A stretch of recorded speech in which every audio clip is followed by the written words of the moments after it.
Okay, thank you for that. So I am going to, good afternoon, I'm going to call the Senate Committee on Revenue and Economic Development to order. Madam Secretary, please call the roll. Senator Dennis. Here. Senator Radu. Senator Kiekefer. Here. Senator Severs-Gansert. Here. Chair Neal. Here. Please mark Senator Ratty present as she arrives. Here. Oh, you're here? Okay. All right. Okay. She is present. Okay, so we have a super short agenda. We're going to take bills out of order. We're going to do the work session first, and then after the work session, we're going to hear SB 395 and then SB 235 last to accompany.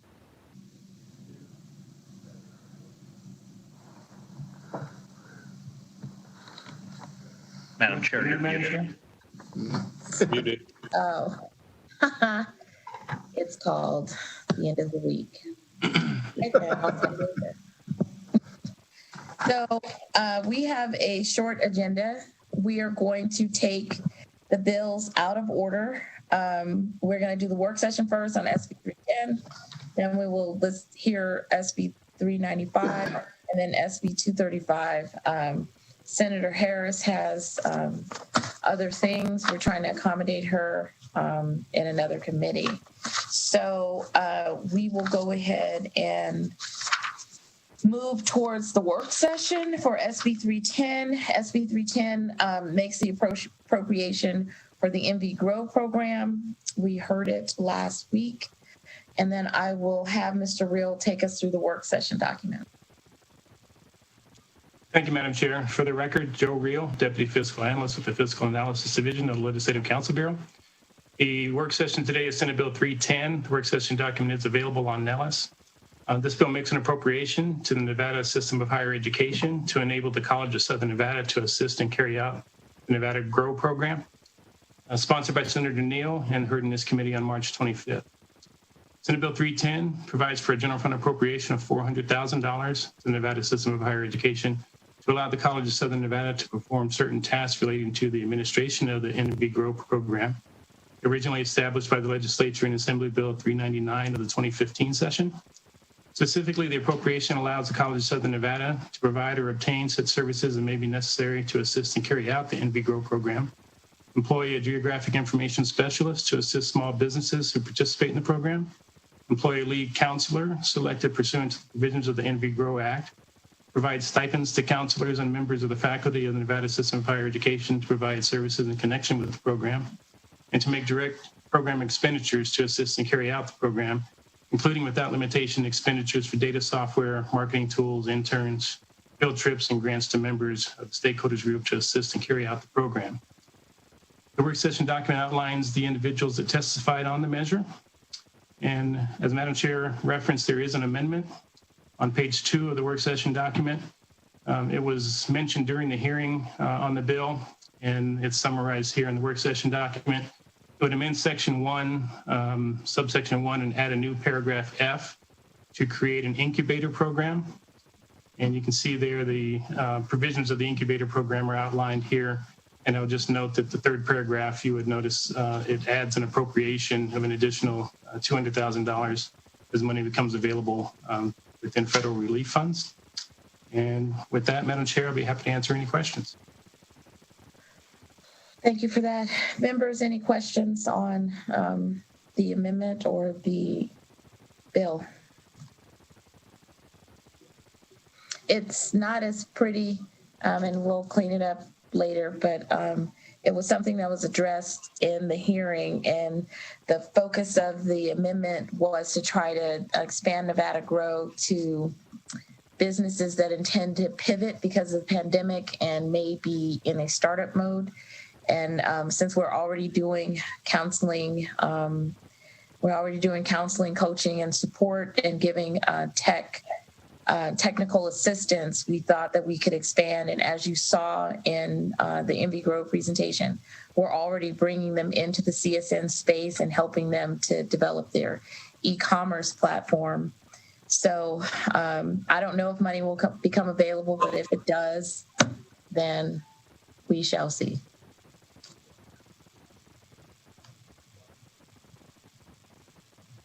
Hello, Senator Kekeffer, you have a question?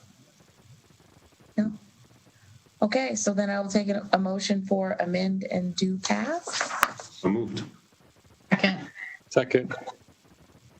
Okay, so I think I heard Senator Kekeffer, and then I think I heard Senator Ratty as a Senator Kekeffer as a first, Senator Ratty as a second. Okay. That works. Oh, okay. With cancer, but that's I mean, the okay. voices. All right. So Senator Severs answered. All right. So, Madam Secretary, well, Mr. Secretary, can you do the roll call vote? Senator Dennis, Yes. Senator Ratty, Yes. Senator Kekeffer, Yes. Senator Severs Gansert, Yes. Chair Neal. Yes. So thank you for that, committee.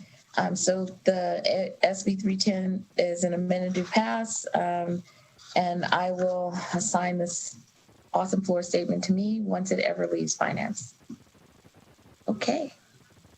So moving on to SB, we'll close the work session. Moving on to SB 395, which is Senator Gokachia. Senator Gokachia, we will call you forward. Good afternoon, Madam Chair, members of the committee. I do believe I have some people from White Pine County School District also online to present on this bill, but we won't take a lot of your time, I promise you. Senate Bill 390, again for the record, Senator Pete Goycochea representing Senate District 19, bringing you Senate Bill 395 today. It's a tough bill, but it's very, very simple. In rural counties under 45,000, it would allow a school district to fund capital projects upon voter approval to have a rate of up to 25 cents per 100, and that could be outside the 364 cap. That's the long and the short of it. Really what it is, we're asking to go outside the cap, the 364 cap, to actually, with voter approval, to bring money for capital projects, predominantly at school. And like I say, White Pine County, I am assuming their CFO as well as their superintendent is there to plead their case. I can tell you for a fact, I did attend schools in White Pine County. I remember at 4 years old playing in the construction zone where they were building the addition of what is the middle school there in Ely, and that's been well over 65 years ago, and that's the new piece of that addition. Clearly, they've got some issues there as far as schools. They're just asking for the ability to go to their voters, and if the voters approve it, get an override of up to 25 cents outside the cap. And I assume in that language, whatever language they propose on the ballot, it would probably cap the length of the time that override would be in place. So with that, I'll stand for questions, and hopefully Mr. Johnson and Mr. Adams are available. Thank you. Okay, so it'll just be you, and they're just here as a lifeline. Got it. Members, any questions? Senator Kekeffer. Thank you, and thank you, Senator. It's outside of the 364 cap, and it's also outside of the abatements, right? So, this levy would not be constrained by the 3% property tax cap, as we call it.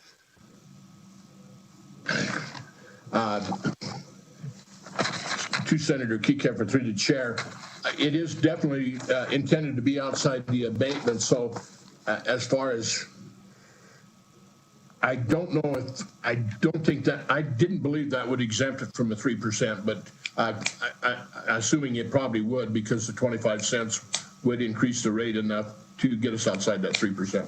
Yeah, so maybe someone from the school that would district also be in the question. Yeah, so maybe someone from the district or the county's about what they would expect to raise at 25 cents if it's outside the cap, or what it would look like if it was inside the cap. Maybe I'm reading it incorrectly, but it looks to me like Section 4 exempts levy from the abatements. whereas the Section 3 and Section 1, subsection 3 of the 364 cap. Senator Gokachia, you want to call the one of the school board members to answer? Yes, if they're available, Mr. Johnson is the CFO. And again, I apologize. Mr. Keykefer again caught me over my pay grade, so we'll leave it at that. All right. Mr. Johnson, Mr. Adams, if you're available. Yeah, Mr. Johnson, I see you. Thank you, Madam Chair. And thank you, Senator Gokachia, for your help, and also Senator Keykefer for the question. I wish I had an answer because I don't actually know much about the impact of the abatement other than it affects about 28% of our total tax revenue from property taxes. You know, our intention is to try, we've been at the tax cap since 1997. We have 200-year-old schools that house about 45% of our students.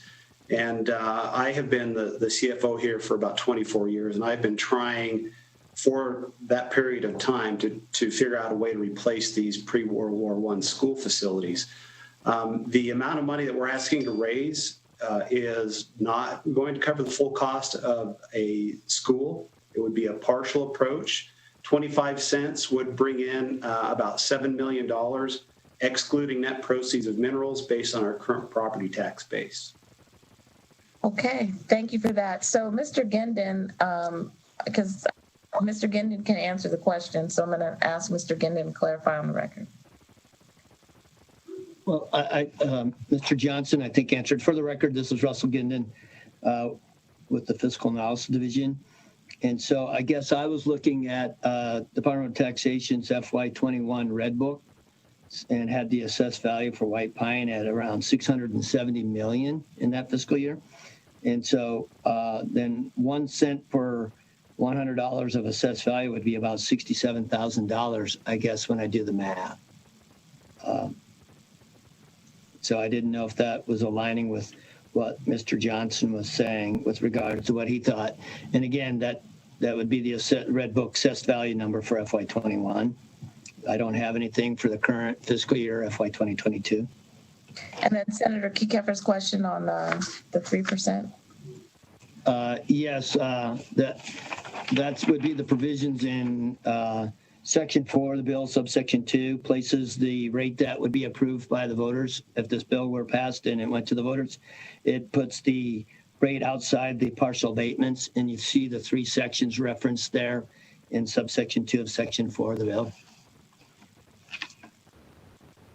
Okay. Sure. Senator Keykefer? Thank you. Yeah. So, Russell, if you said it was $67,000, 1 cent would be $67,000 about? That's the math that I come up with based on the $670 million in assessed value from the Red Book for White Pine put out by the Department of Taxation for FY21. Well, that would be $1.675 million, and I think Oops, sorry. Yeah, that it was going to generate $7 million. So I think maybe Mr. Johnson can clarify. Did I hear you say that you thought it was going to generate $7 million a year? Yes, Senator, Madam Chair, Paul Johnson for the record. We actually have a 24.9 cent levy currently that we did a rollover initiative in order to provide some capital funds. We were able to secure a bond issue of about $7.5 million. And again, that includes net proceeds of minerals because it's not a good idea to secure long-term debt with such a volatile revenue source. So okay, so you're talking about using the 1.6 million in revenue to secure $7 million in debt. Not that it's going to generate $7 million a year in revenue. Yes, Madam Chair, again, Paul Johnson for the record. Yeah, whatever amount of revenue that is generated from that 25 cents multiplied by the tax base, excluding net proceeds of minerals. And I'm not sure if Mr. Gendon's amount included net proceeds of minerals or not, but that amount of money we would then use to secure a 20-year bond. I usually do a 10 times revenue amount when I think about that, right? So would it really generate potential for about $16 million in bond authority? If based on that tax base, including net proceeds of minerals, it would. If you exclude that amount, I think that's about almost, I'd have to check the red book. I don't have that in front of me. But if you take the net proceeds of minerals out, it shrinks the tax base, I believe, closer to 400 million. And based on that figure, that's that I use to secure long-term debt. All right, thank you. I appreciate it. Okay, members, any additional questions? I have a question. Okay, Senator Severs-Gansert. Thank you, Chair Neal. And so kind of circling back, I guess I need to understand the with and without the gross proceeds of minerals tax. And is that something you can use for schools, for construction or not?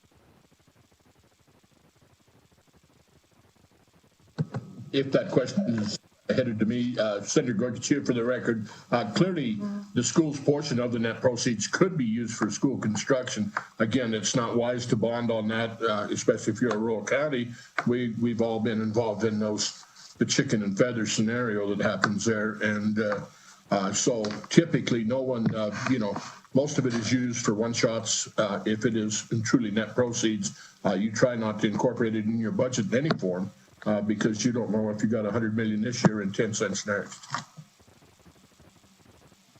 Thank you. But because you use it for one shot, so what do the reserves look like?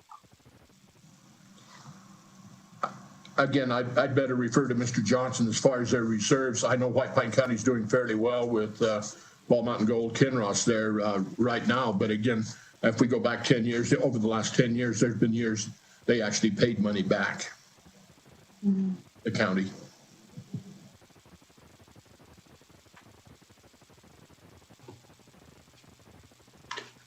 Madam Chair, with your permission, Paul Johnson again, for the record. We have, as Senator Goycochea had mentioned, when we have net proceeds of minerals, it's great.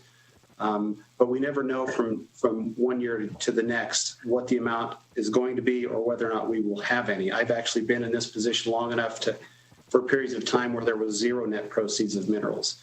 And we don't have any advanced warning of when it's going to be zero or when it's going to materially fluctuate, which is the reason why we don't use it to secure long-term debt, because it may not be here. That condition actually happened back in 1993 in our community, where net proceeds of minerals was used to secure long-term debt. And when the net proceeds went away, the school district couldn't meet its financial obligation to pay its debt and had to get bailed out by the state. So that's one of the reasons why we exclude that from calculation of bonds. We do have a very secure fund balance in our operating fund, in our general fund.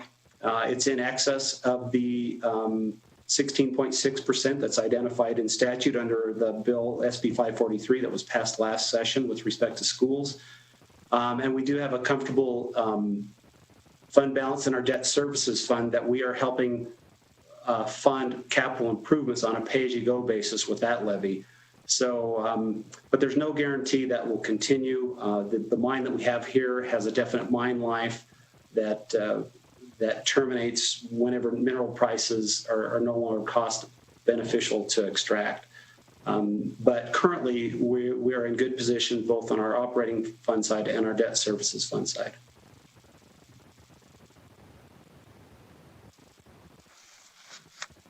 Any additional questions?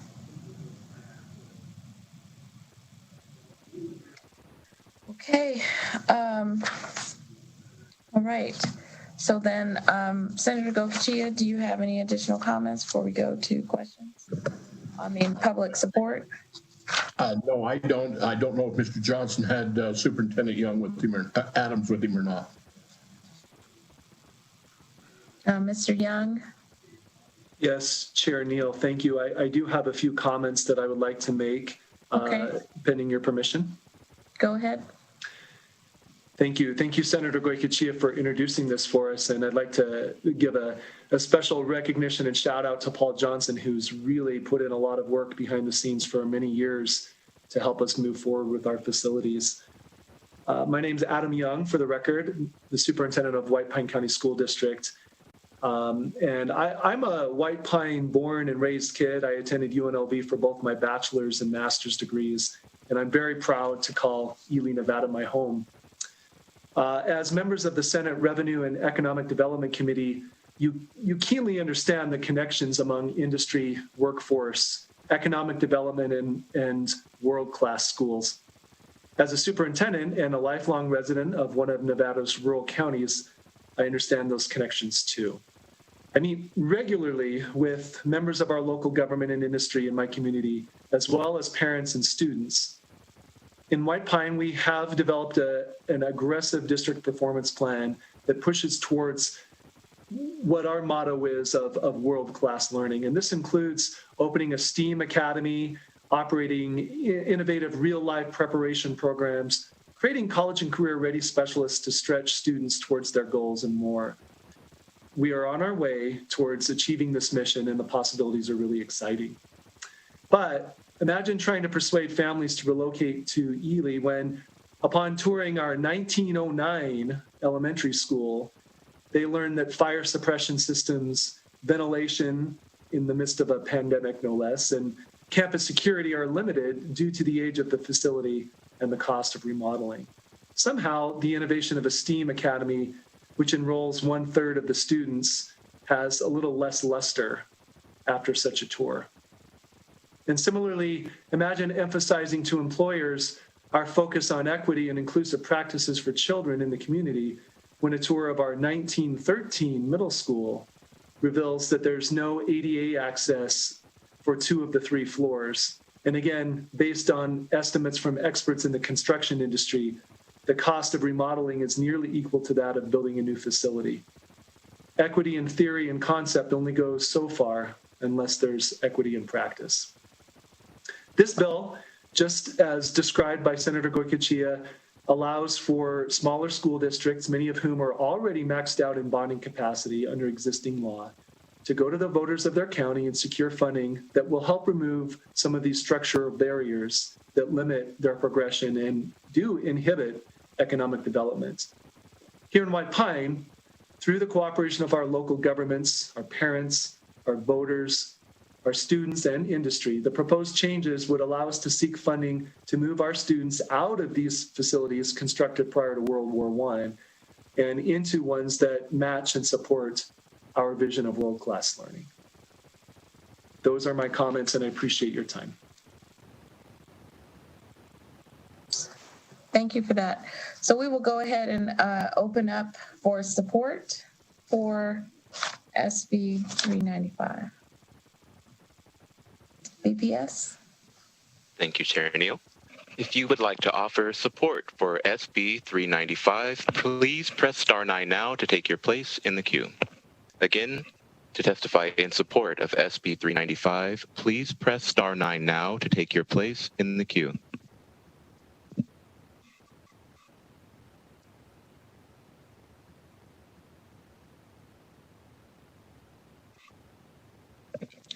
Thank you, Chair. It appears there are no callers wishing to testify in support of SB 395 at this time.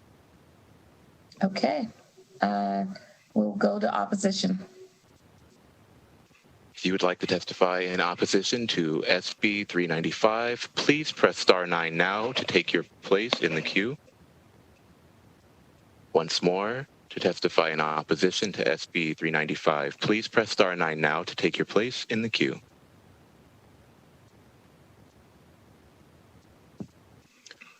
Caller with the last 3 digits, 617. Please state and spell your name for the record. You may begin.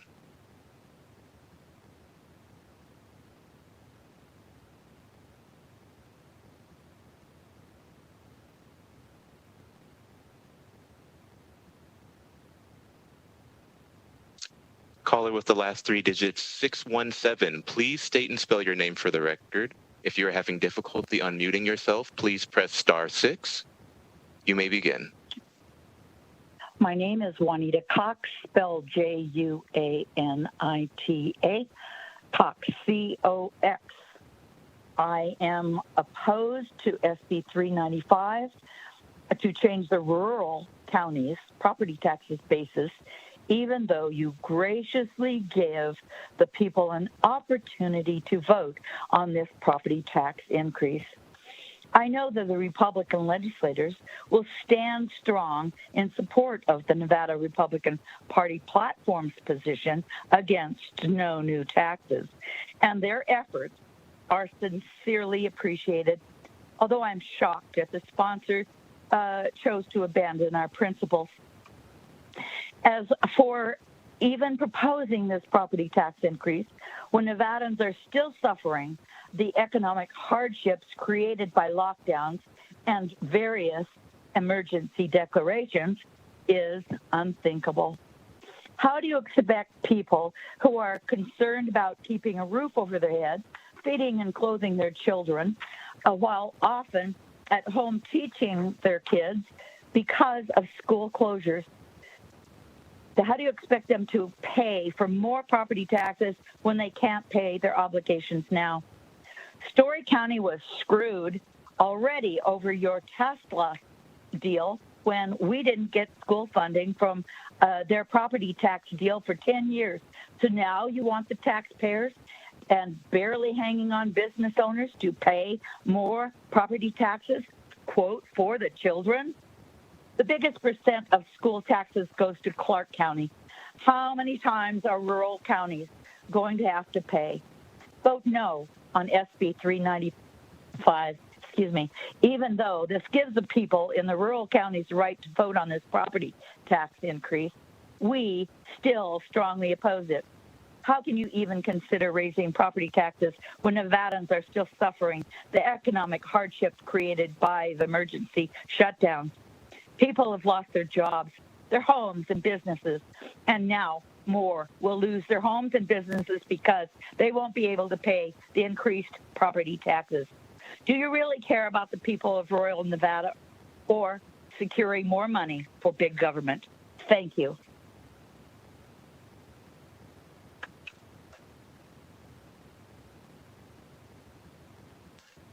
If there are any other callers wishing to testify in opposition to SB 395, please press star 9 now to take your place in the queue.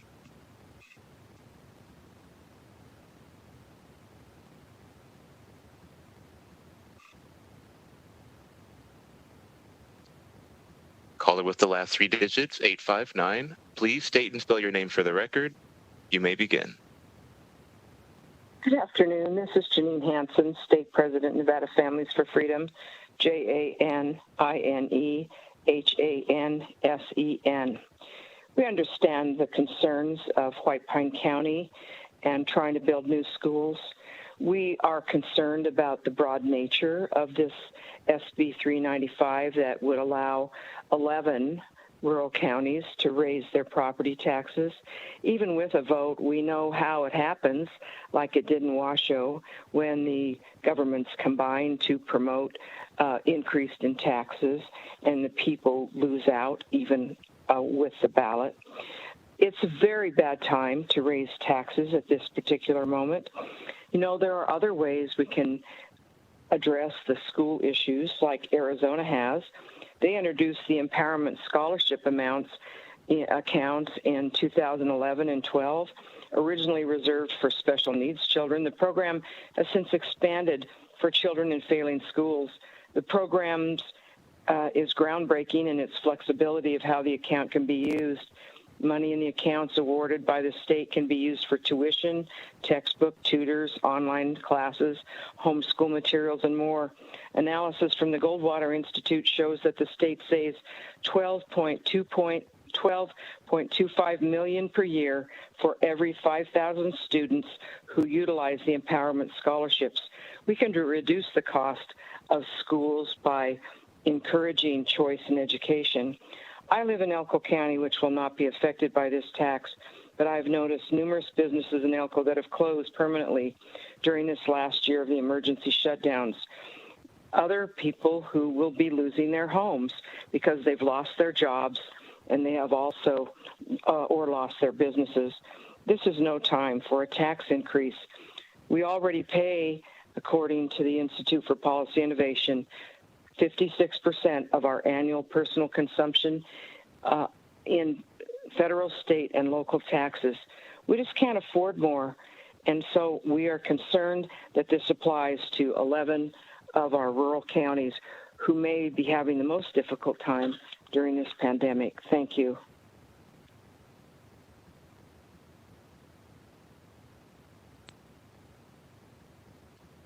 Thank you, Chair. Thank you, Chair. It appears there are no other callers wishing to testify in opposition to SB 395 at this time. Okay, thank you for that. So we will move to neutral. If you would like to offer neutral testimony on SB 395, please press star 9 now to take your place in the queue. Once more, to offer neutral testimony to SB 395, please press star 9 now to take your place in the queue.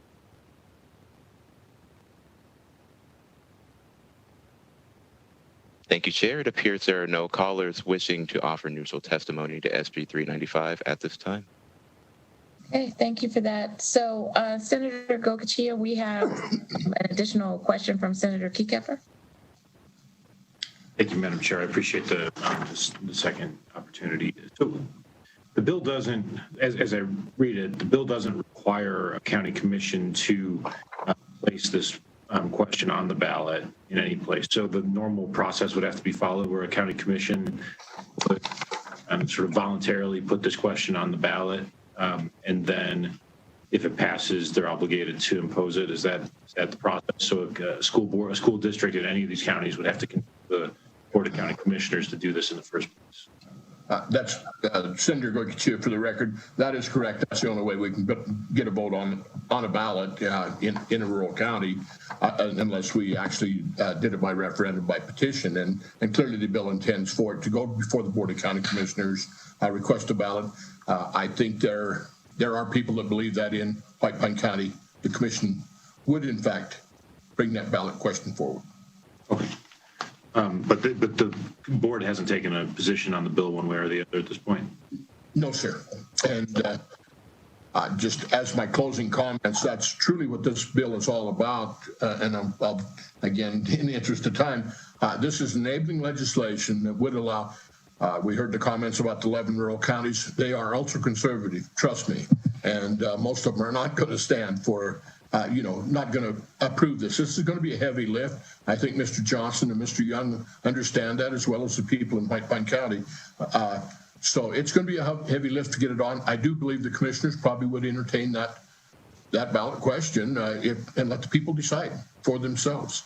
They are going to impose this tax on themselves. Personally, I don't know if it'll pass, but I do believe they'll get the question on. Thank you, Madam Chair. Thank you, members of the committee. Enabling legislation, I hope you will approve it. Thank you. Okay, so I will take that as the closing comment. I don't know if any of your presenters had any additional final closing comments, or are we good with just Senator Gokachia? I'll rest my case. It's up to you. All right, so case rested. All right, so we will go ahead and close the hearing on SB 395, and we will open up for SB, I believe it's 235. Senator Dallas Harris. Thank you so much, Chair Neal, Vice Chair Ratty, and members of the committee. My name is Dallas Harris. I represent Senate District 11 in the southwest part of Clark County, and it's my pleasure to present Senate Bill 235 to you all today. I'm going to do a quick walkthrough of the bill and then turn it over to Mr. Goldwater for questions, as I'm trying to juggle between multiple committees, so I'll beg your indulgence. Senate Bill 235 does a couple of things. It creates a system where we will be able to have one adult use license for both medical sales and recreational sales. We do that by allowing all holders of adult use licenses to sell medical products, subject, of course, to all applicable rules regarding the sale of those medical products. We then sunset the authority to issue new licenses, but allow new licenses to be put forward, new medical licenses to be put forward if the jurisdiction has not reached that cap. Otherwise, we prohibit new medical licenses from coming into the market. The Cannabis Compliance Board would then be authorized to issue these single adult use licenses to certain applicants who meet certain requirements that's listed in the conceptual amendment. I'll just run through a couple. It's those who have applied for but were not granted some adult use licenses in the 2018 process. They already are a dual licensee. They meet all the requirements of 678B.250, and of course any other requirements deemed necessary by the board. The bill then puts a limit on how long those applications can come forth, and also provides that the statutory caps do not apply to the licenses issued under that provision. In addition, the bill defines a social equity applicant as someone who has been adversely affected by the war on drugs. We would require the CCB to adopt regulations to establish criteria for what qualifies as a social equity applicant, and then require the CCB to adopt regulations governing all future competitive application processes. We're going to ask the CCB to establish some clear and objective criteria to score these applicants, set forth the relative weight, require a preference for social equity applicants, permit a cap on the number of licenses, require the use of a system that will provide the same information to applicants, ask them to take a look at geographical diversity of licensees, and just a couple of more requirements that are also listed in the conceptual amendment. But wait, there's more. We are going to take a look at removing the exclusion of felony offenses so that we can get more people involved in the industry. I think there was a really good reason to put that in the first place as we were setting up the process, but I've heard a lot from people in the industry that exclusion really isn't necessary anymore, and we know that we can do this safely. Further, beginning March 1st, 2022, the CCB would do a study on the market demand and determine how many licenses can be awarded in a future licensing round. We're going to ask them to complete that study by February 1st, 2023. And then once they do that market determination, they'll offer a competitive, merit-based licensing round open to any interested market participants no later than July 1st, 2023, pursuant to those regulations that we've asked them to establish. With the chair's indulgence, I will turn it over to Mr. Goldwater for further comments and to answer questions. Okay, Mr. Goldwater. Thank you, Chair Neal, members of the committee. Thank you for your time and attention today. And thank you, Senator Harris, for agreeing to pick up this important issue.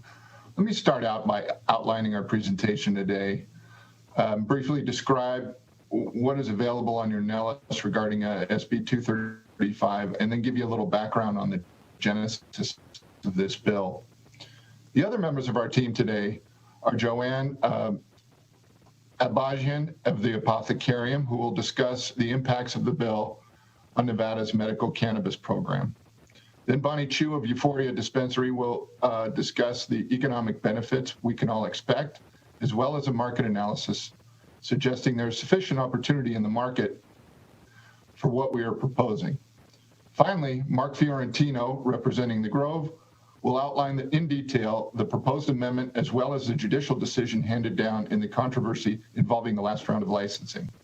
On your NELIS, suggested amendment is the suggested amendment from Senator Harris that she referenced.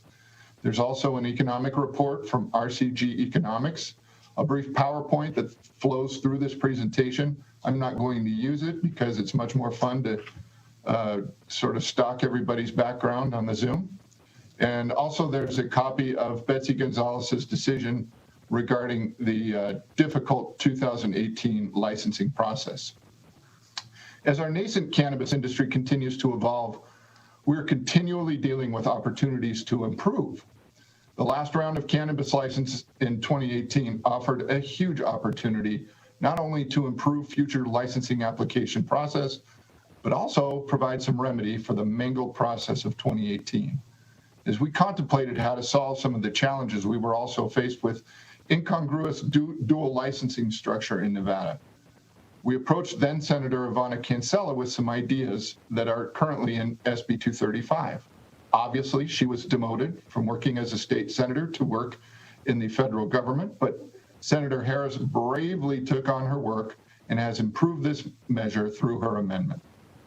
What started out as a bill that clumsily attempted to solve some problems has evolved into an excellent piece of public policy that course corrects the cannabis industry in Nevada to be leaders in the nation once again. SB 235 aspires to do three things. First, to convert the medical license into a single class of license, allowing medical patients to access dispensaries they cannot use their medical card in today. Number two, it creates a process by which many, not all, of the aggrieved locally owned small dispensary owners to convert their medical license into the new single class license eligible to be ported to another location. And three, it makes statutory and regulatory changes that will hopefully cure most of the issues that plagued the 2018 process highlighted in Judge Gonzalez's decision. With that, I'd like to introduce Joanne to review the bill's impact on Nevada's medical program. Joanne?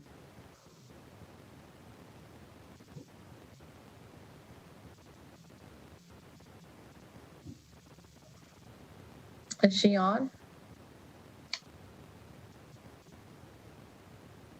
Is that Abajan? Abajian. Abajian. No. Can you turn on your camera? Oh.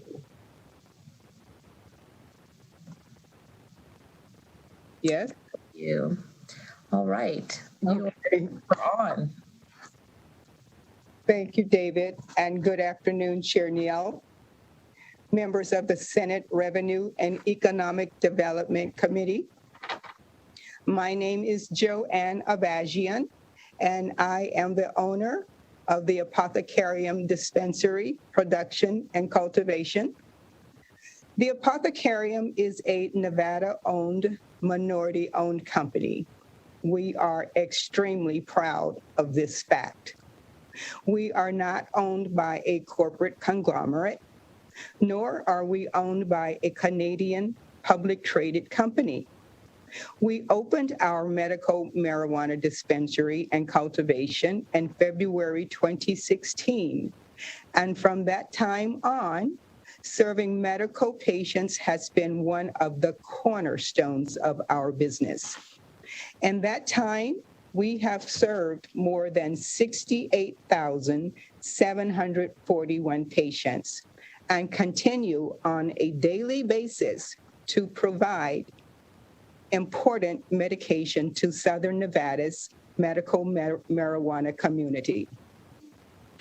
Under Nevada's current structure, there are medical and adult use only dispensaries.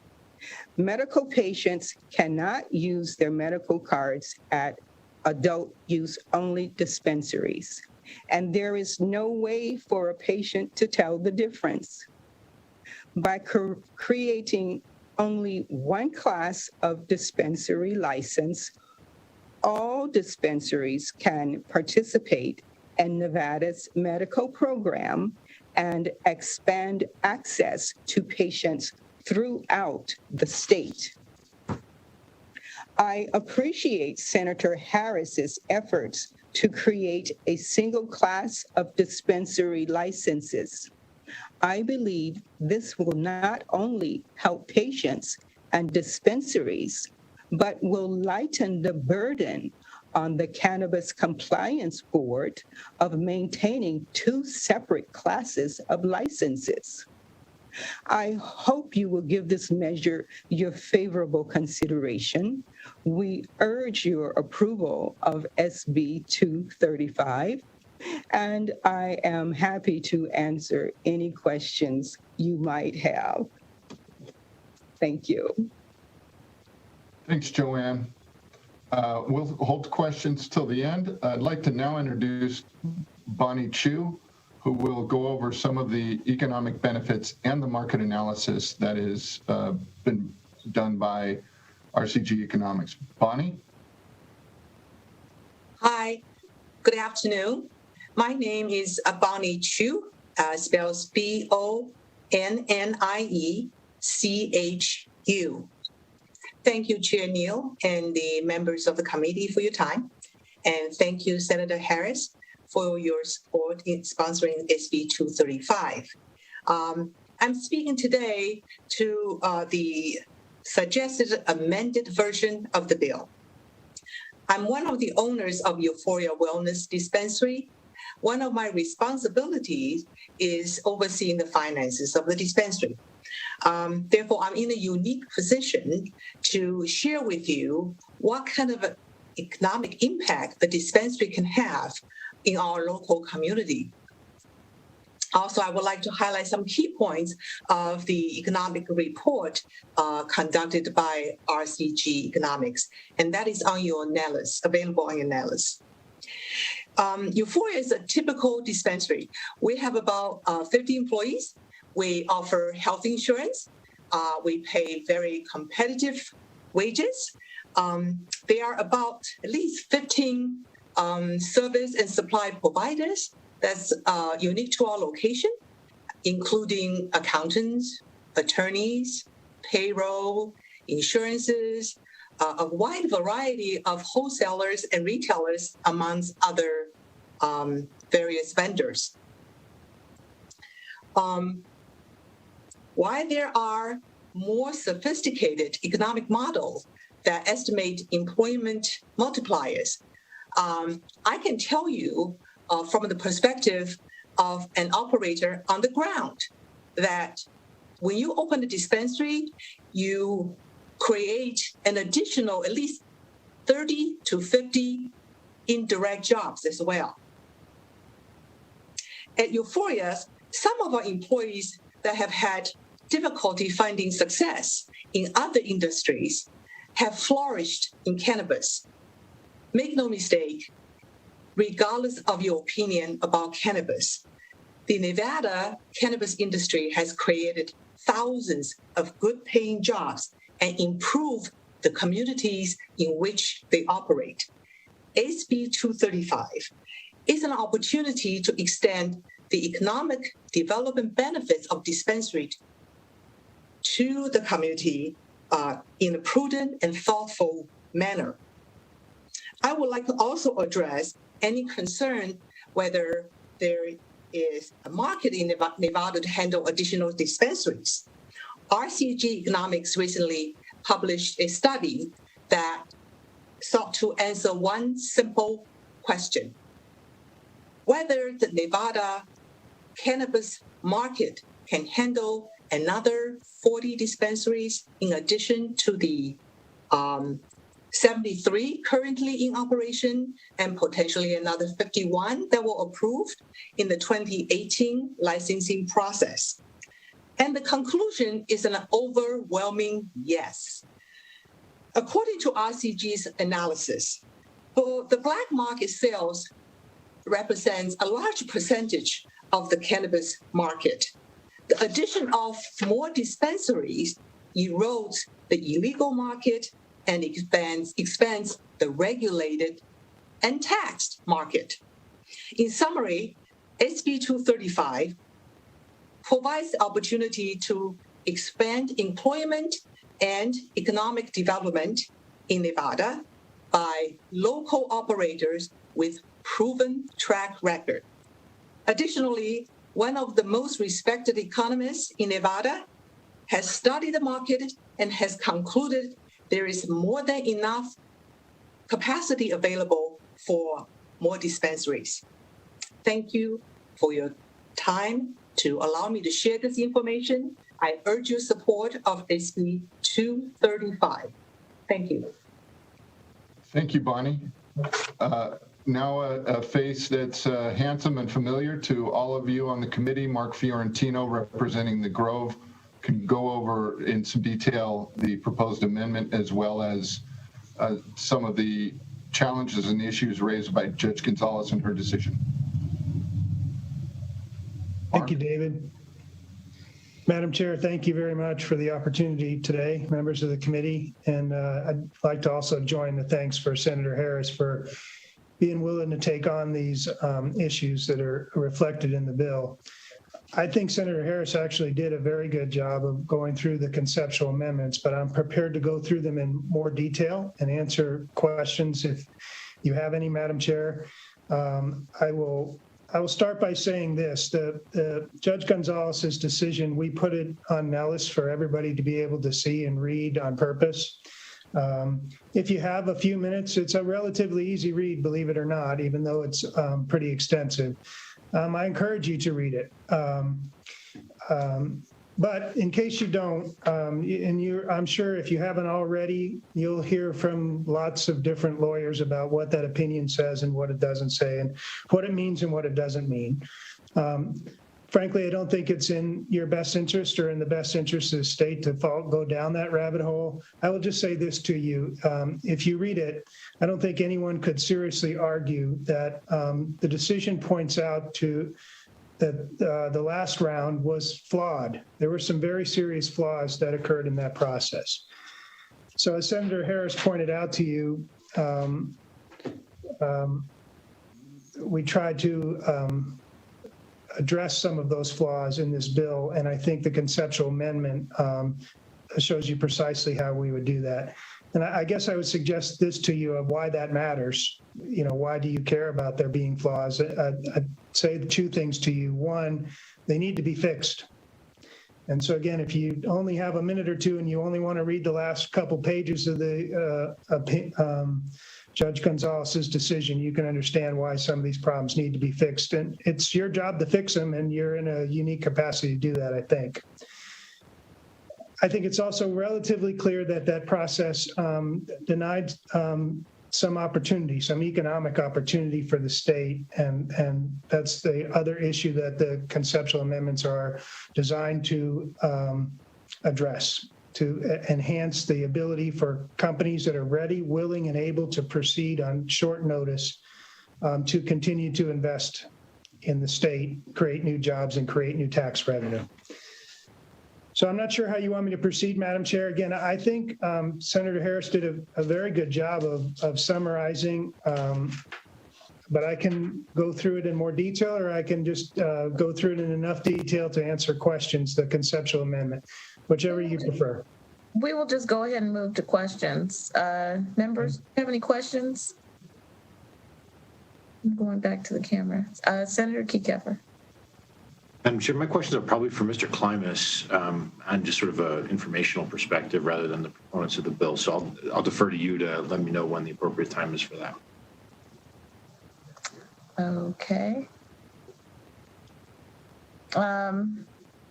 Members, any questions to the presenters? If not, I will go ahead and let you ask questions to Mr. Klimas. Senator Kekeffer. Okay, thank you. I appreciate that. So based on, I've been trying to get my arms around some of the numbers, right, that are the prospective new licenses that could be awarded under this temporary round or this limited round of licensing that is being proposed in the amendment. Mr. Klimas, have you reviewed the amendment? And do you have an estimate as to how many potential new licenses could be issued under this sort of or special licensing outlined in Section 2 of the proposed amendment? Thank you, Senator, for the question. And Chair, I'll address the Senator. Tyler Klimas for the record.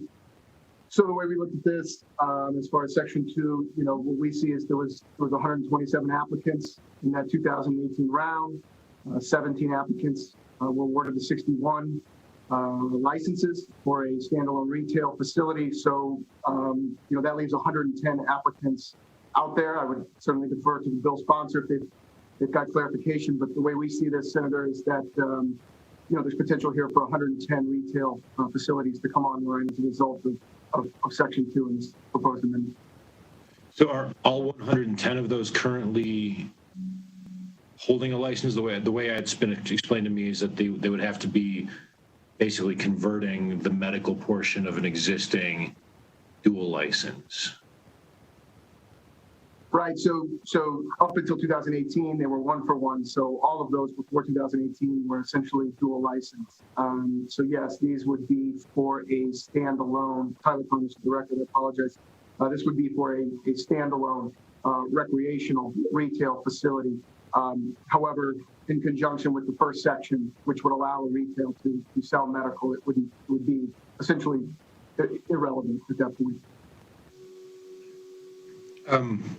Okay, how many total license, or how many, I guess, I have a hard time between licenses and actual facilities. Sure. So how many dispensaries are currently in operation, and how many provisional licenses have been issued that have not yet opened? So we have roughly, Tyler Climers for the record, Senator, thanks for the questions. We've roughly, I believe, 81 operational retail stores, and there are roughly around 50 that are in a provisional status that should be coming online by February of 2022, which was a date that the board set for any and all provisional licenses on any establishment types to become online. Okay, so, and all of those would fall, so if those 50 are perfected, then all of them would fall under the statutory caps in terms of the number of dispensaries per jurisdiction in 278B 260? Senator Tyler Climers for the record, that's correct. So the cap for recreational licenses is 132, and so that would satisfy 132 of the retail facilities. Okay, and do you know of the 110 applicants from the 2018 round? Do you have a breakdown of where they would be by jurisdiction, or anything of that sort? Senator Tyler Climers for the record, and that's a great question that would have to be clarified in this. And so, some applicants could apply for multiple licenses in multiple jurisdictions. And so certainly there would need to be clarification on which jurisdiction that license, this single license that would be awarded to that applicant, what jurisdiction would that, apply to? And then finally, Madam Chair, I'll let other people jump in. I apologize for going on. Since you've stood up since the Cannabis Compliance Board has been created, have you embarked on any licensing or any regulatory procedures to promulgate regulations relating to potential new licensing procedures? Senator Tyler Climers again for the record, and so that is that's on the docket next for the CCB, right? So we're about 9-10 months old. First point of order was to establish this board, get it up and running, which we did. Second was, as laid out in AB 533, which created the CCB, was for the board to promulgate regulations around any new licensing rounds. So we have not had one. We will have one in the future. A study and data behind those decisions are going to be important. Certainly study and data that's initiated by the board will be something that's important to us as well. So that in conjunction with promulgating how we open a licensing round, those will likely take place over the next year or two. As far as a study, before that takes place, we've got 50 provisional licenses that have yet to come online for retail stores. And so watching that impact is also very important to us as we move forward to open up a new licensing round. I said that was going to be my last question, Madam Chair, but I'm going to ask one more really quick before you unmute yourself. There you go.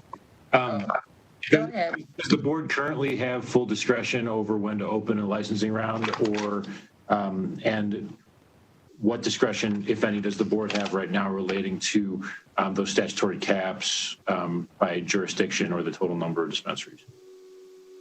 Thank you, Senator Tyler Climers, for the record. So the board does have authority to open up a licensing round. However, those caps are in statute, right? And I do believe AB 533, mandates the board, or at least authorizes the board to make recommendations to the legislature on any need to lift or raise those caps. I also believe there's a mechanism for some of the local jurisdictions to request that as well.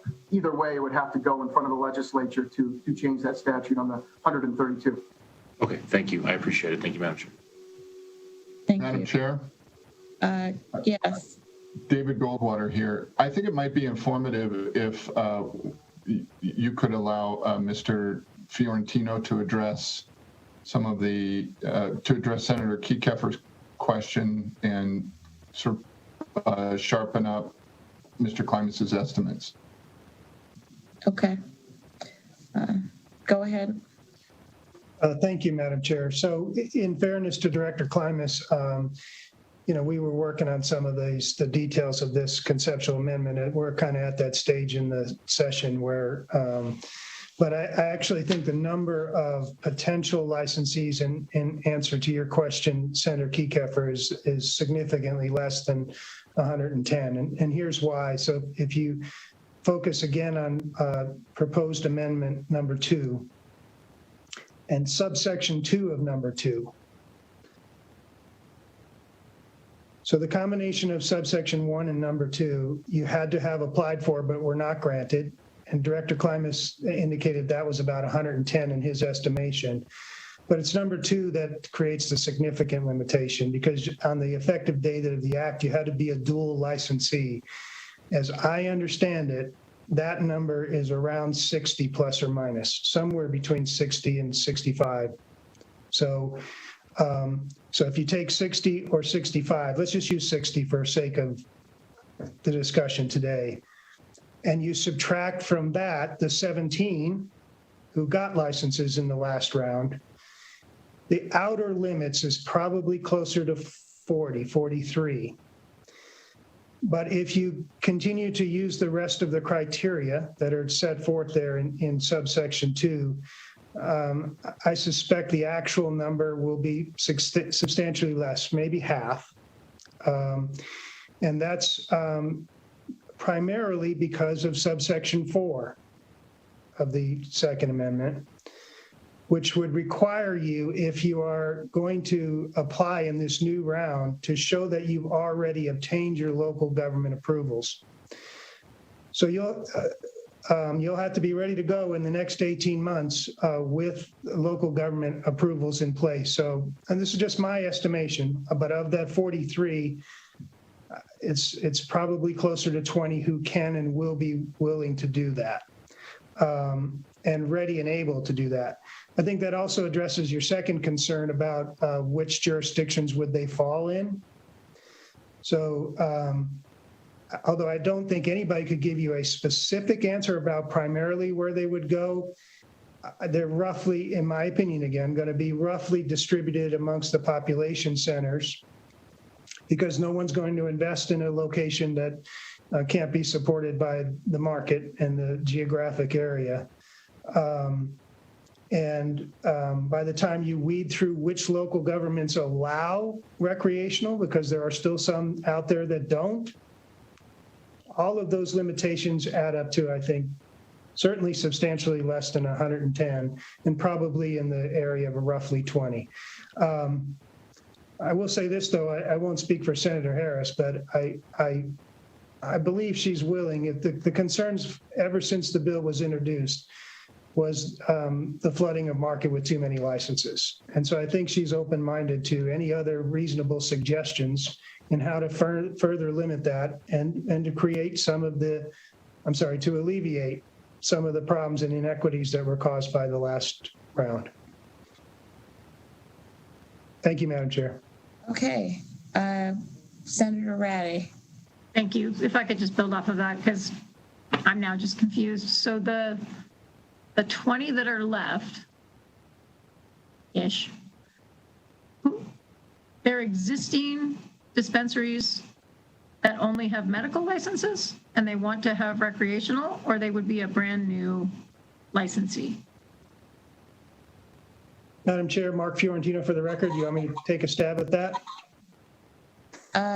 Yeah, because I think that answer matters greatly. Okay. So, Senator Ratty, I think the confusion that, let me say this.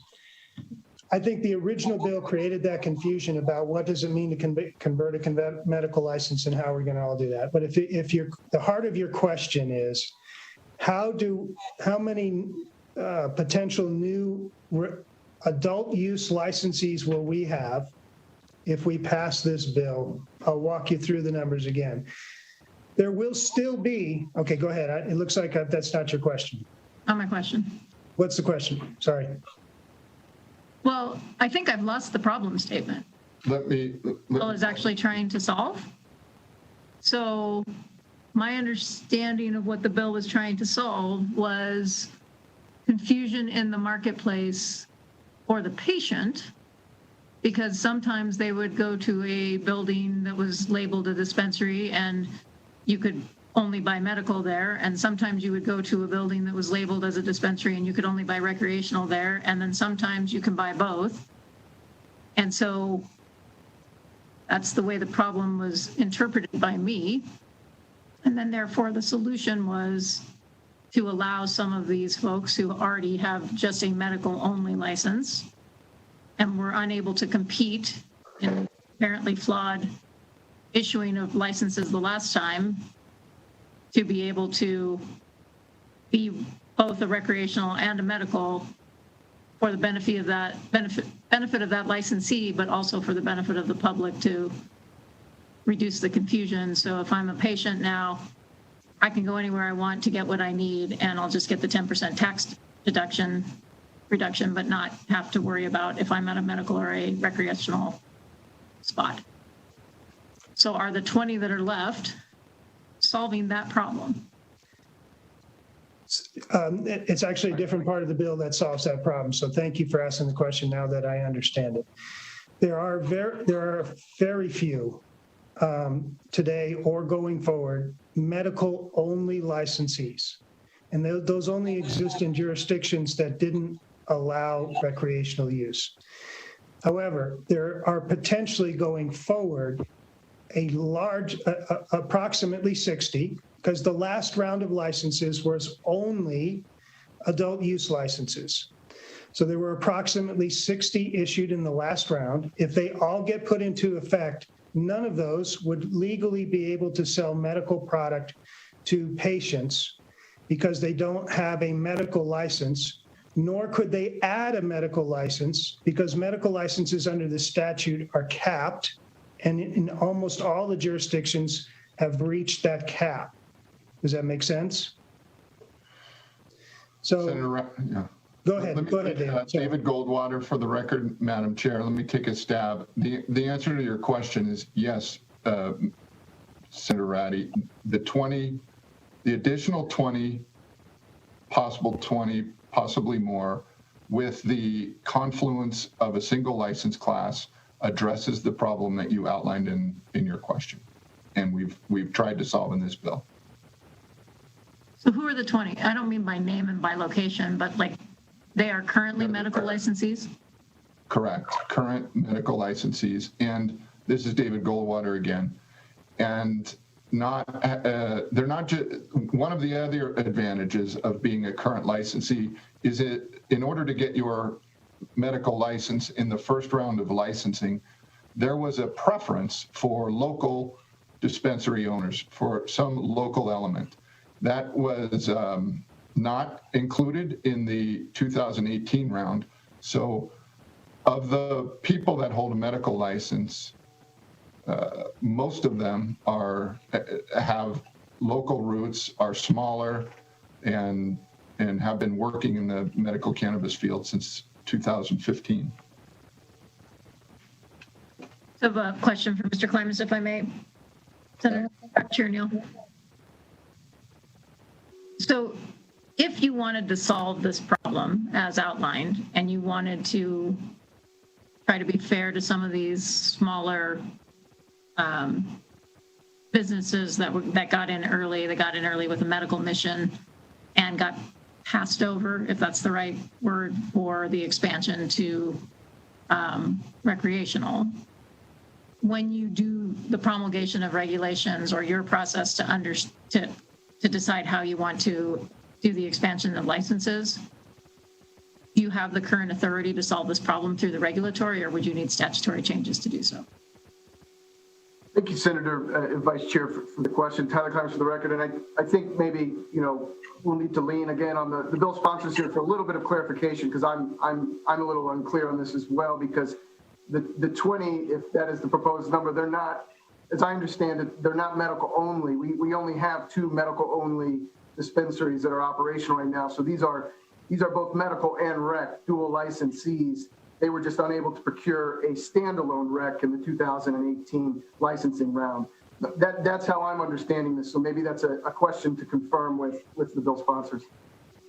Yeah, and I just, Senator Ratty, and I know where you're. I think we're all thinking what you're thinking.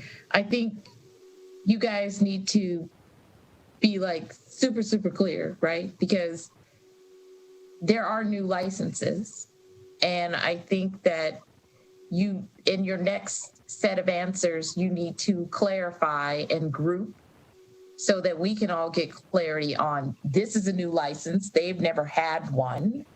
They are medical, and we are seeking for them to get an adult use or rec, or however you guys describe it, or the other category. If they're adult use and now they want rec. I think this is getting all muddled, and I really need you to just, matter of fact, say what it is. Say there's a new, this is how many never had a license, and we are trying to get them a license because of X or Y. And I'd like an answer to whether or not what Mr. Klimas just said was true. Are there really only 2 in the state that have only medical, and therefore these folks already have a dual license and are just looking to expand? Madam Chair? Yes. Thank you. You know, I think it's getting confusing too. And my thought would be to have a table that's produced, and maybe the Tyler Klimas, maybe the board can produce that, because I think there's just a lot of numbers that are floating around now, and it's hard to differentiate what's what. It'd be nice to have something in writing that delineates everything. Thank you. I agree. But so for now, answer Senator Ratty's question. Be real super clear. And just matter of fact, state what's really going on, and answer Klimas. For David Goldwater, can I take a shot at it, Senator? Yes, sir. There were, the first round of licensing in the medical program was 60 original licenses. 66, I think, ended up being handed out statewide. Then question 2 passed. You, in your wisdom, had an early start program, and of those 60 licenses, we gave them all those licenses to existing medical licensees. So every person who got a medical license also got another adult use license in question 2. The remaining licenses, 60 plus licenses, were competitively went through the competitive process of 2018. That's the one that is in question. So other than the 2 medical only standalone in the rurals, every license that would be adjudicated here would go to someone who holds a dual license that would now be flat. So medical license, in theory, the medical license converts to a new adult use license.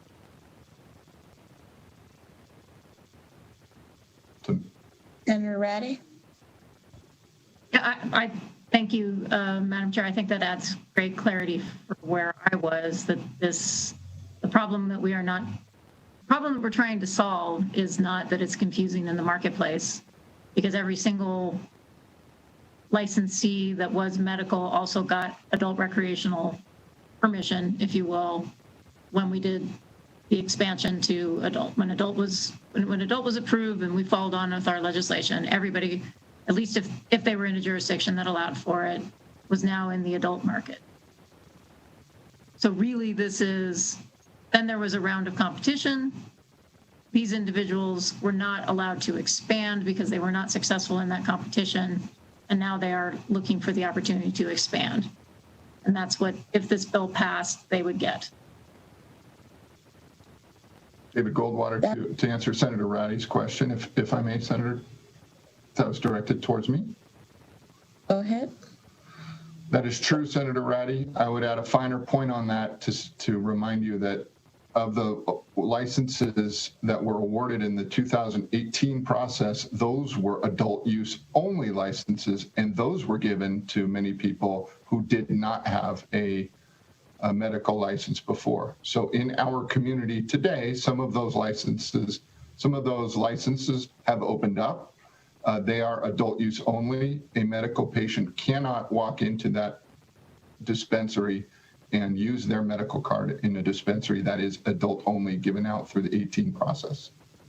And okay, that's helpful. And so that's where the confusion in the marketplace comes. Not that we have some medical where you can't get recreational, except for in the handful of counties that only allow medical. But in this new round of licenses, we now have recreational where you can't get medical product or get the discount, the 10% discount from taxation because they don't have a medical license. That is true. And David Goldwater, again, for the record, that is true, and that's a confusion. And to add an even finer point, which I think you'll be personally interested in, those now adult use only licensees also are subject to the vape tax that is excluded for medical dispensaries and not for adult use only dispensaries. Thank you. Okay. Members, any additional questions? All right. We will go ahead and go. I mean, I had questions, but I don't even want to ask. Madam Chair, can I ask a couple? Yeah, Senator Kekeffer.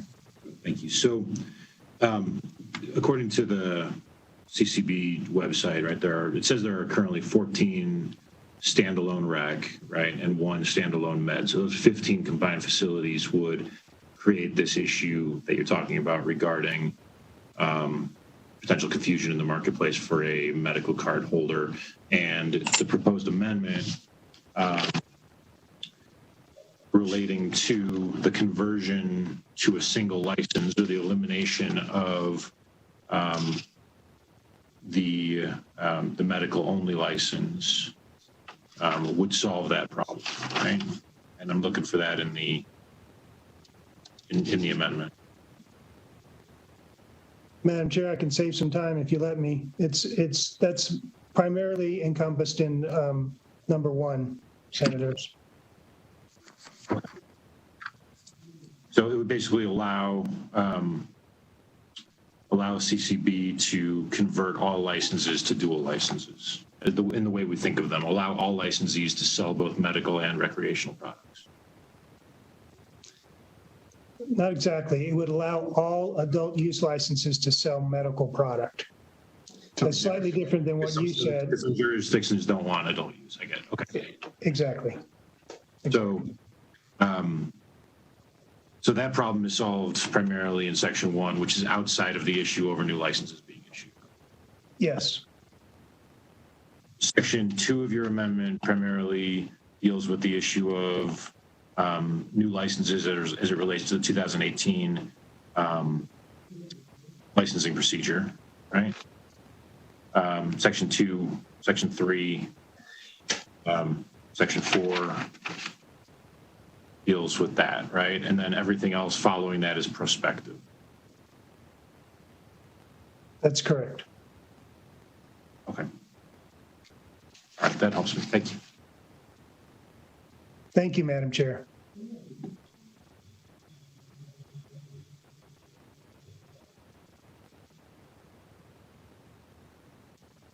Okay, so are there any additional questions? Okay, so we're going to move to support for SB 235. Thank you, Chair Neal. If you would like to offer support to SB 235, please press star 9 now to take your place in the queue. Again, to offer support for SB 235, please press star 9 now to take your place in the queue. Thank you.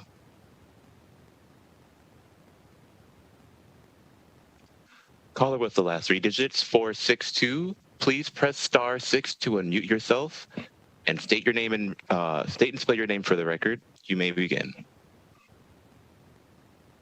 My name is John Ritter, Johnritter. Thank you, Chairwoman Neal and members of the committee. I'm the chairman of the board of The Grove, a local cannabis company that employs over 100 Nevadans. Was a board member of the Nevada Dispensary Association from its beginning until stepping off the board recently, and served on Governor Sandoval's task force for the regulation and taxation of marijuana. I strongly support SB 235 as amended. This is for 3 reasons. First, it will allow better access for patients to obtain their medicine. Second, it will address the major flaws in the last licensing process. Third, it will give local Nevada cannabis businesses the opportunity to help Nevada get back on its feet in 2 ways. It will generate about 1,000 desperately needed well-paying jobs that will, based on history, be a larger percentage minority jobs than many other industries.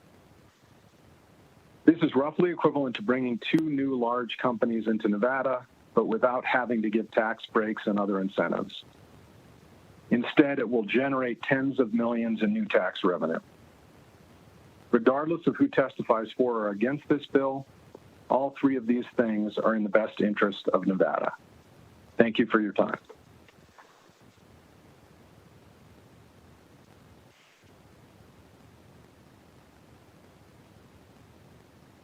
Caller with the last 3 digits, 542. Please state and spell your name for the record. You may begin. My name is Bruce Schneider, B-R-U-C-E, Schneider, S-C-H-N-E-I-D-E-R, and I stand in support of State Bill 235.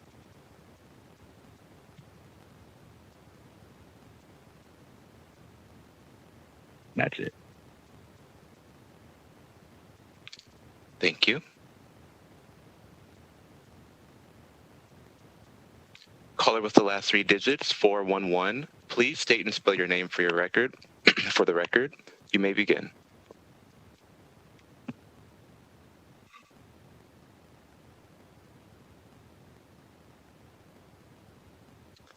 Caller with the last 3 digits. If you're having difficulty unmuting, oh, I see, there you are. Please state and spell your name for the record. You may begin. Hello, my name is Brady Tace, spelled B-R-A-D-Y. Last name P-E-L-L-E-S. I want to say thank you, Chairman Neal and the members of the committee. I work in the cannabis industry, and I strongly support SB 235 as amended. I do believe in our state's medical program, and I feel the local dispensary should have a fair opportunity to expand locations. Thank you.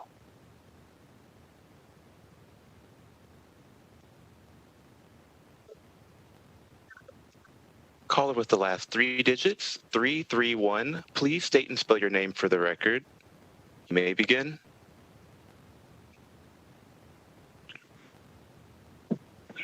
Hello, my name is Kennedy McKinney, spelled K-E-N-N-E-D-Y, M-C-K-I-N-N-E-Y. Good afternoon, and thank you, Chairwoman Neal and members of the committee. I also work in the cannabis industry, and I am in strong support of SB 235 as amended. Thank you for your time.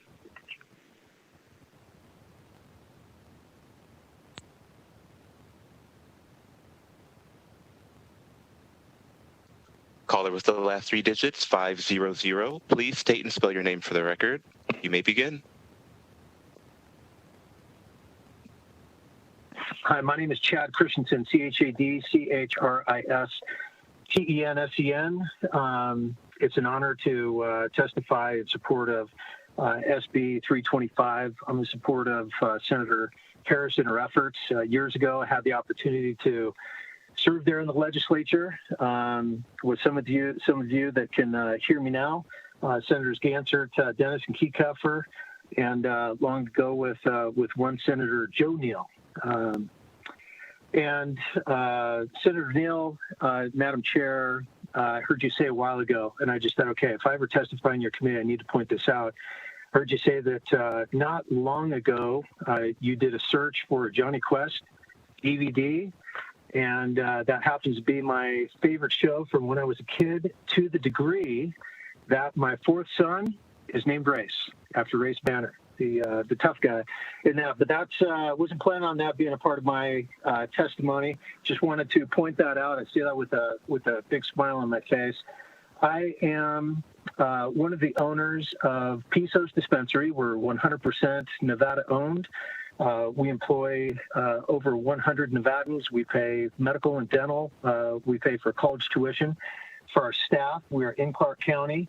And we were also, you all have made mention of the legal proceedings that took place over the summer, where Judge Gonzalez, in her ruling, pointed out that we as plaintiffs, where we were saying that there were some flaws in the state process, she said that we were right, but that it was more of a legislative matter to resolve some of those flaws in the state process. A few of us thought, okay, let's meet with most in the industry to discuss this, where we saw that there was a tremendous amount of support to do this, to advocate for this bill, where it'd be great for patients, get rid of the confusion. It would also allow those that are approved by the CCB and by local government to convert a medical license to be able to be used for adult use as well. And so, again, strong support, and it's an honor to speak to you all today. Thanks so much.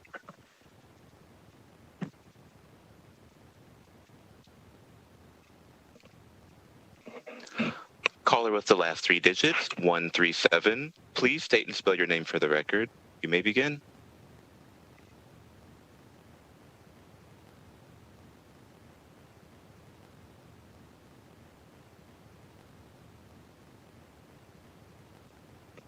Caller 137, you appear to be unmuted. You may begin.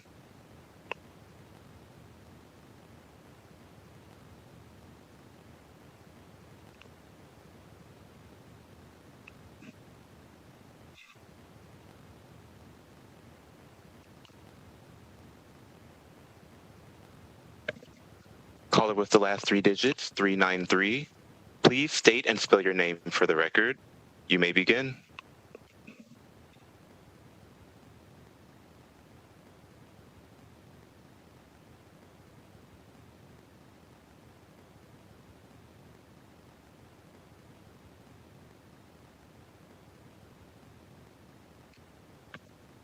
Caller with the last three digits, 393. Please state and spell your name for the record. You may begin. Hi, this is Bernadette Schneider, BERNADETTE, Schneider, SCHNEIDER. Thank you, Chairwoman Neal and members of the committee. I have family in the cannabis industry, and I strongly support SB 235 as amended. I believe in our state's medical program, and I feel local dispensaries should have a fair opportunity to expand locations. Thank you. Did I miss that?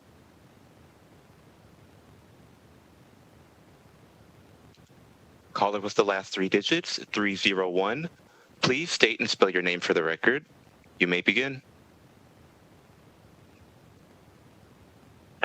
Dimitri Koretis, DEMETRI, last name KOURETAS. Thank you, Chairwoman Neal and members of the committee. I am the CEO of The Grove, a licensed cannabis company here in the state of Nevada. I am in strong support of SB 235 as amended for quite a few reasons. I saw firsthand the issues and wrongful execution that occurred during the last round of awarding of the new dispensary licenses. As Judge Gonzalez pointed out in her decision, both the application process and the merit-based grading system were conducted with completely unfair and inequitable practices. As this litigation is still ongoing, I believe SB 235 will help alleviate this unjust situation and bring some fairness and equality to a matter that currently lacks this. Hopefully, this bill can help put an end to the ongoing litigation. Secondly, the data has shown that the Nevada market can strongly support additional growth in the number of dispensaries in the state. Our industry is on the verge of being taken over by large multi-state operators without ties to our community. Fewer operators do not benefit our consumers since options will be fewer and prices higher with less competition. This bill provides an opportunity to level the playing field for all of us. I believe this was the original intent when the program first came into being. Additionally, the increased legal competition puts an even tighter squeeze on the illicit market. Our industry is heavily regulated, and testing ensures that safe products are going out into our consumers' hands. This is not the case with black market products. They continue to operate unimpeded and are not going away easily. Having more locations for consumers to legally shop will go a long way towards curtailing the illegal market. For these reasons, I support the passage of SB 235. Thank you, committee members, for your time and consideration on this matter.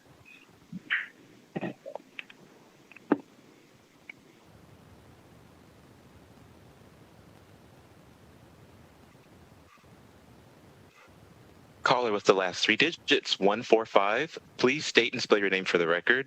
You may begin.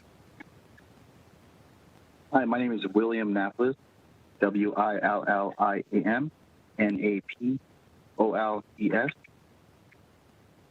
Thank you, Chairwoman Neal, and members of the committee.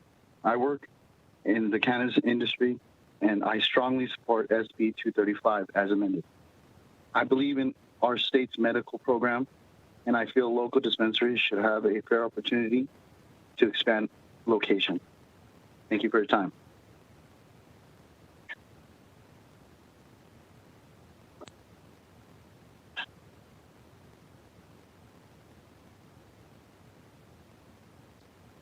Caller with the last three digits. If you're having difficulty unmuting yourself, please press *6. Otherwise, please state and spell your name for the record. You may begin. Hi, my name is Paige Batty. Good afternoon.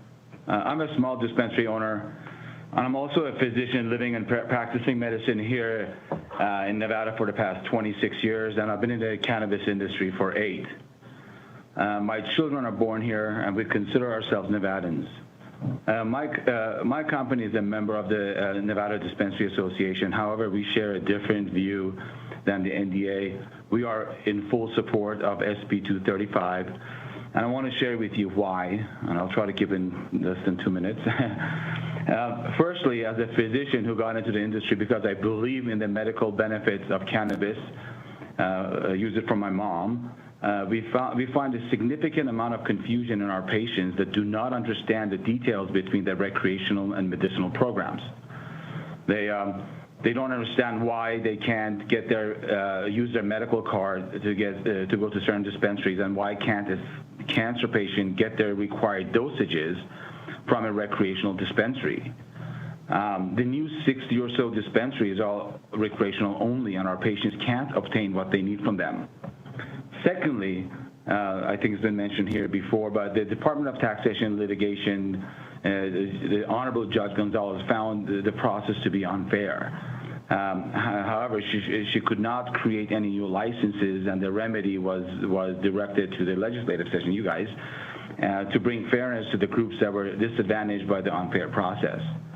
Thirdly, the bill would allow the participation of some of the smaller local players that have not been involved in the Canadian-owned publicly traded takeover of our state, and the national industry giants who benefit from the profits of our state and our industry. Fourthly, this would afford us much-needed greater economic development and keep our jobs locally, as opposed to just a branch of another national company that uses their upper-level staffing in other states, and they just extort our monies from out of state. Lastly, I know this is not a perfect solution for everyone, and I'm sure the big guys who have received multiple licenses would like to minimize their competition with this proposed bill, but I think this bill will allow smaller guys like us to be able to survive, and we've been in it from day one. Anyhow, thank you so much for taking the time to listen to me.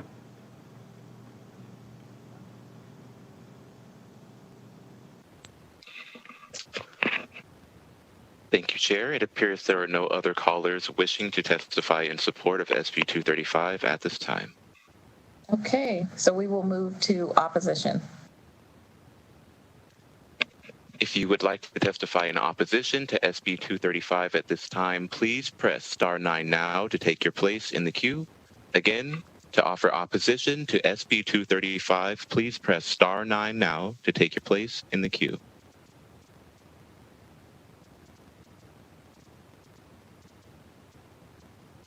Caller with the last 3 digits, 111. Please state and spell your name for the record. You may begin. Good afternoon, Chair Neal and members of the committee. My name is Brandon Wigand, spelled Brandon, Wiegand. I'm the Regional General Manager of Nevada Organic Remedies. I'm also a native Nevadan who has been an operator in the legalized cannabis industry since its inception. I sit on the board of the NDA, and I also have an ownership interest in the Grove, and I oppose SB 235 as drafted. The bill's proponents make the claim that awarding them licenses would bring the state millions in tax revenue and create jobs. This argument is both unsupported by the facts and short-sighted. There is no evidence that more stores will increase consumer demand. As Jeremy Aguero noted in his June 2020 expert report on supply-demand dynamics in the Nevada marijuana industry, quote, over 95% of Southern Nevada's population is within a 15-minute drive of an existing dispensary. Aguero said there are relatively few, if any, Nevada residents residing in primary urban markets that do not have ready access to a cannabis dispensary. He concluded that it is very likely that existing licensees will experience some reduction in sales should additional storefronts licensees be added to the market. If the committee has questions about that report or Mr. Aguero's analysis, I am sure he would be available to speak to the committee. As Aguero's report demonstrates, new stores will dilute the existing retail market, which would not lead to a significant increase in tax revenue or jobs. The best approach for maintaining or increasing tax revenue is to strengthen and stabilize the existing market and control growth through analyzing demand before opening additional licensing rounds. Nevadans voted for ballot question 2, which stated, quote, there would also be limits on the number of retail marijuana store licenses issued in each county by the Department of Taxation. This bill seeks to defy the will of the people, arbitrarily eliminating those caps for their own benefit. Thank you.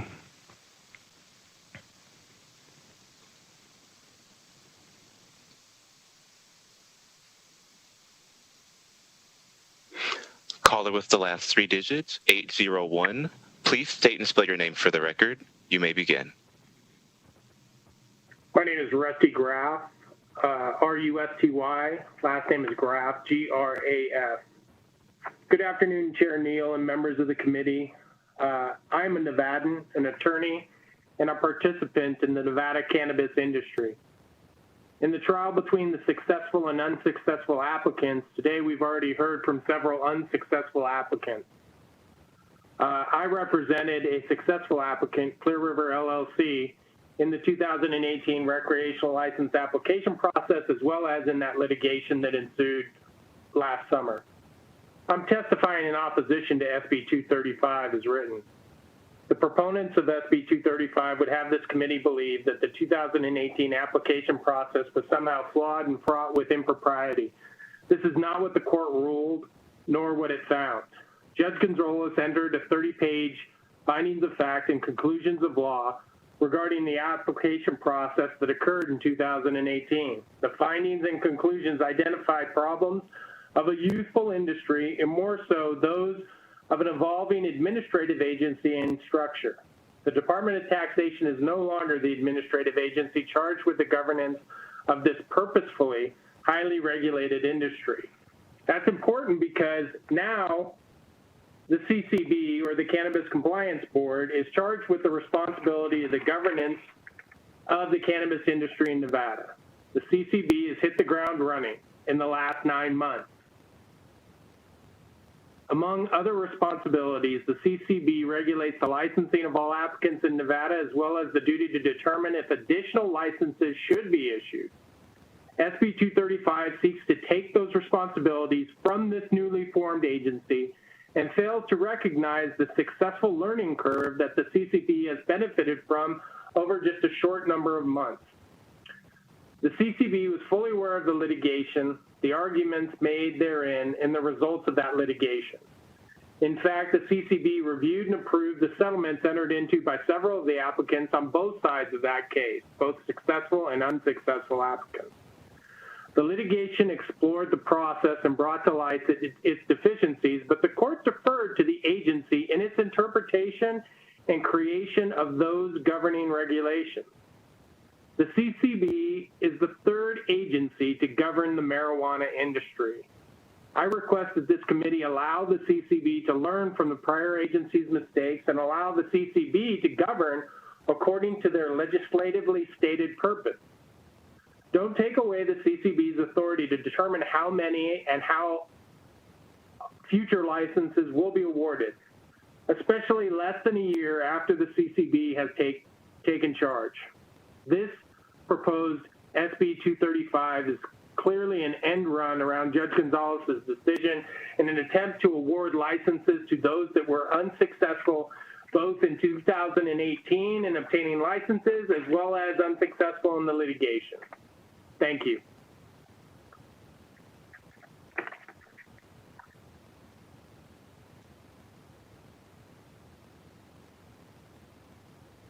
Caller with the last three digits, 748. Please state and spell your name for the record. You may begin. Good afternoon, Chair Neal and members of the committee. My name is John Marshall, Jonmarshall. I'm an owner and chief operating officer for Deep Roots Harvest. We are a small, privately held company founded by Nevadans with over 95% of our ownership residing full-time here in Nevada. I'm also a sitting board member on the Nevada Dispensary Association. Deep Roots strongly opposes Senate Bill 235 as this destructive bill effectively dismantles Nevada's cannabis licensing model that has served as the nationwide gold standard since 2014. This bill contains sweeping revisions to the licensure process and indiscriminately hands out licenses to companies that scored very low in 2018, in some cases in the 50th percentile. This bill allows these low-scoring companies to use the legislature to bypass the licensing process entirely. The CCB's review process for cannabis licensing is far too important to be bypassed, as it brings critical accountability and transparency to our industry. If these low-scoring companies have nothing to fear, then they should welcome the opportunity to compete when the CCB determines that a new round of licensing is warranted. Additionally, this bill ignores the CCB settlement agreement to study market demand prior to issuing additional licenses. The proponents are refusing to acknowledge testimony from their own expert witness and are circumventing the ruling of Judge Gonzalez that upheld the 2018 process. Meanwhile, many existing dispensaries are currently struggling to attract customers, and with 50 new dispensaries opening over the next 12 months, Nevada demand simply does not justify additional storefronts at this time. Moreover, this bill disregards the existing statutory caps for retail stores in each county.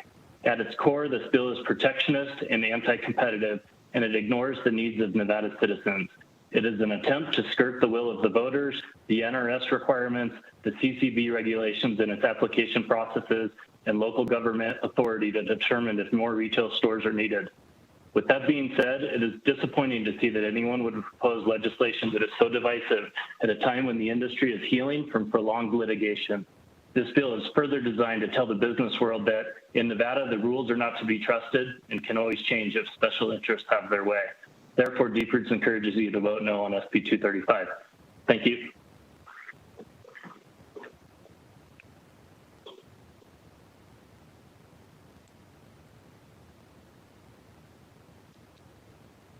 Caller with the last three digits, 900. Please state and spell your name for the record.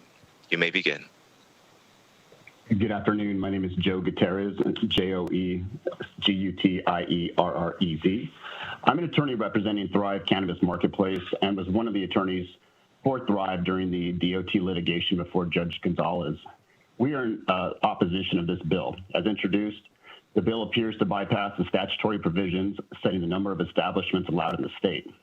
The Cannabis Advisory Commission is charged with studying issues and making recommendations to the CCB regarding the regulation of cannabis and any related activity, which includes studying the distribution of licenses.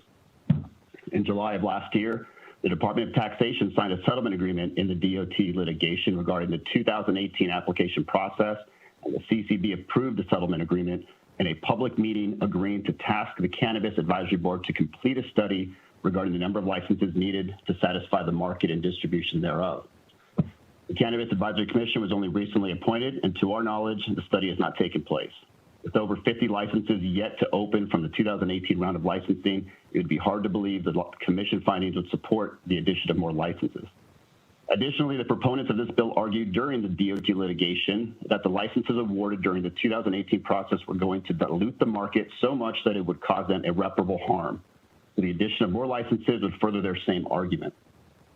The proposed amendment does not make the bill any better, as it appears to include information that is already required in statute as it relates to scoring applicants and applying weights to criteria, among other things.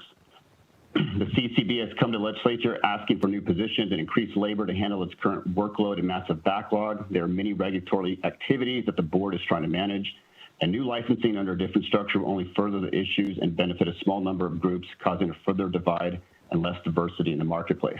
Thank you for your time.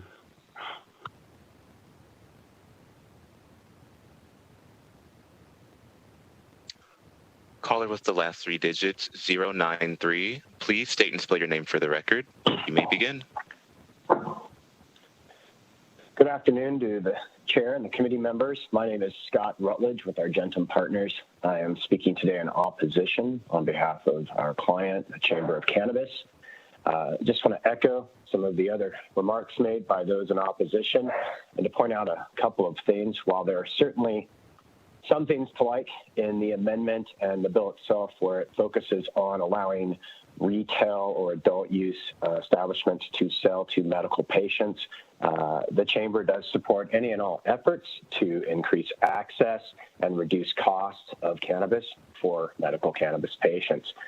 The big question we have is, if the state were to authorize the addition of these new licenses, what would that do in terms of impacting the future for social equity applicants is being discussed not only in this legislation's amendment, but during the legislative session as well. We appreciate the CCB's report that was released earlier this year as it relates to the lack of diversity in the industry, and we do not see the passage of this bill working in favor of expanding diversity. In fact, it would further dilute the number of persons who would fall under the definition of a non-diverse industry. And we're talking women ownership, people of color, and then, of course, aforementioned social equity applicants who may be looking to get into the industry in the future.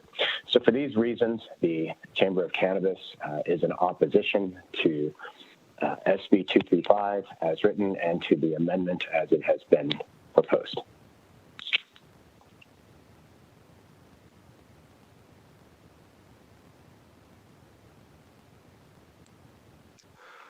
Caller with the last three digits, 801. Please state and spell your name for the record.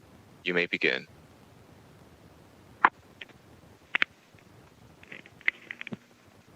Hello, good afternoon, Chair Neal, Vice Chair Reddy, and members of the committee.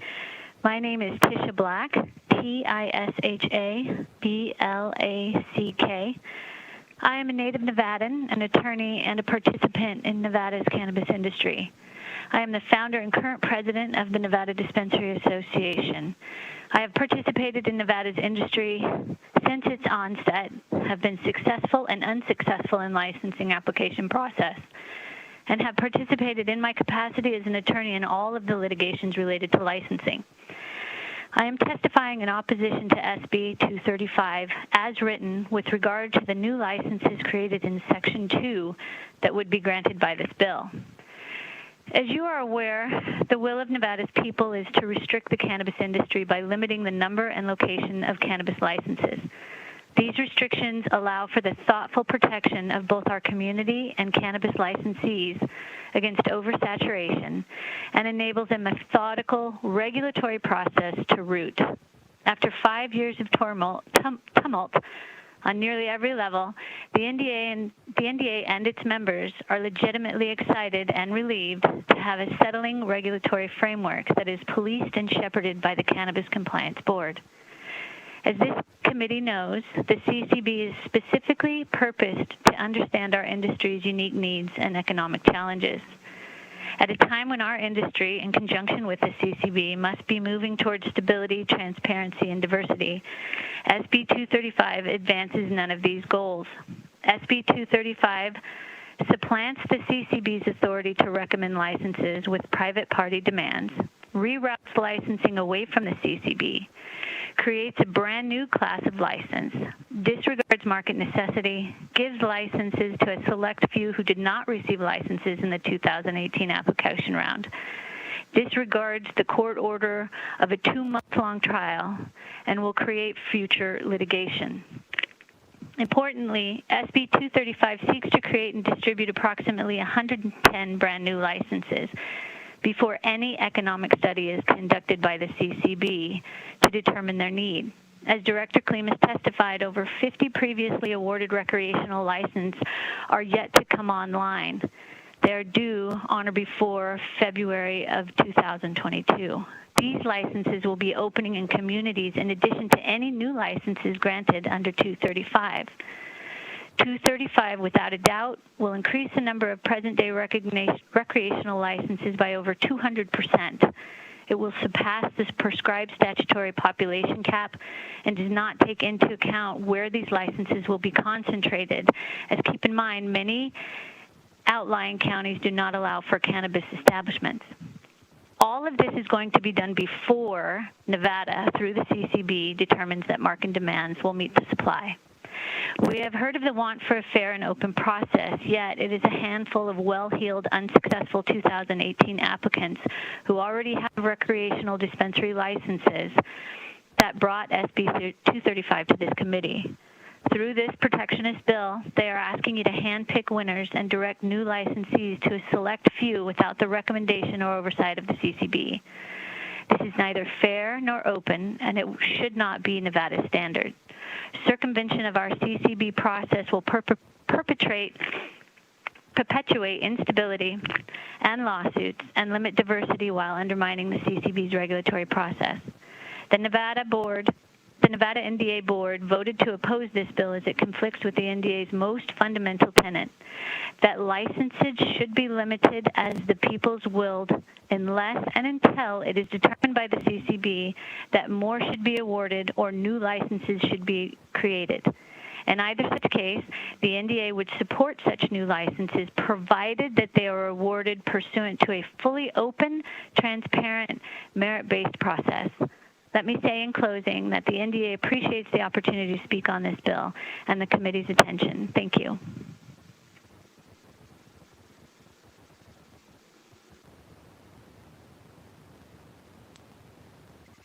Caller with the last 3 digits, 668.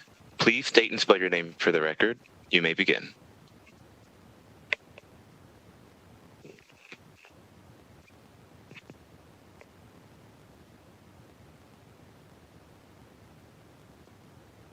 Caller with the last 3 digits, 668.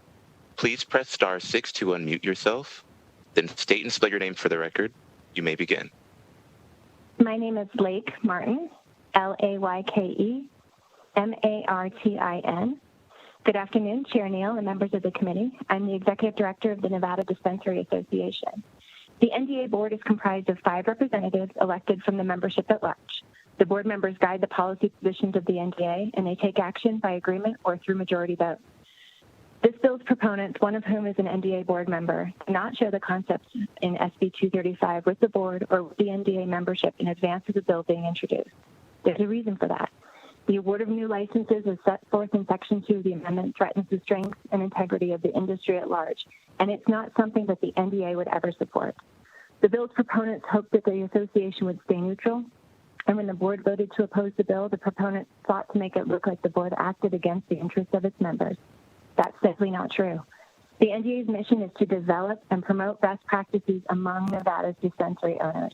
It is best practice for new licenses to be awarded through an open, competitive, and merit-based licensing process, which will be run by the Cannabis Compliance Board. It is best practice to increase diversity in the cannabis industry, and social equity should be a part of the next licensing round.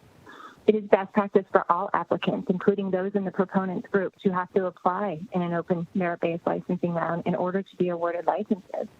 Further, it's best practice for the CCB to analyze supply and demand in the market before any new adult use licenses are awarded. A fair, open, and competitive application process that accounts for economic principles and diversity is what's best for the market, for the NDA and for its members. We are grateful to Senator Harris for her work so far to try and incorporate some of these ideals into the proposed amendment, and we hope to continue to work with her. But because SB 235 currently seeks to award licenses to a select few outside of the state's licensing process, the NDA cannot support this bill as written. Thank you.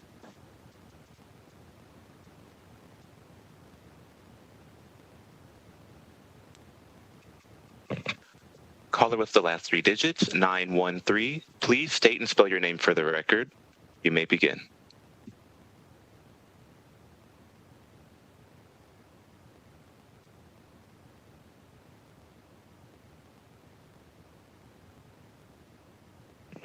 Caller with the last three digits, 913. Please press *6 to unmute yourself, then state and spell your name for the record.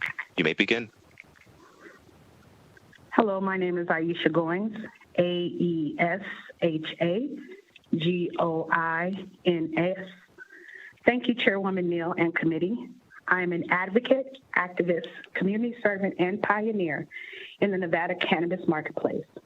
I'm also the founder of CEIC, Cannabis Equity and Inclusion Community.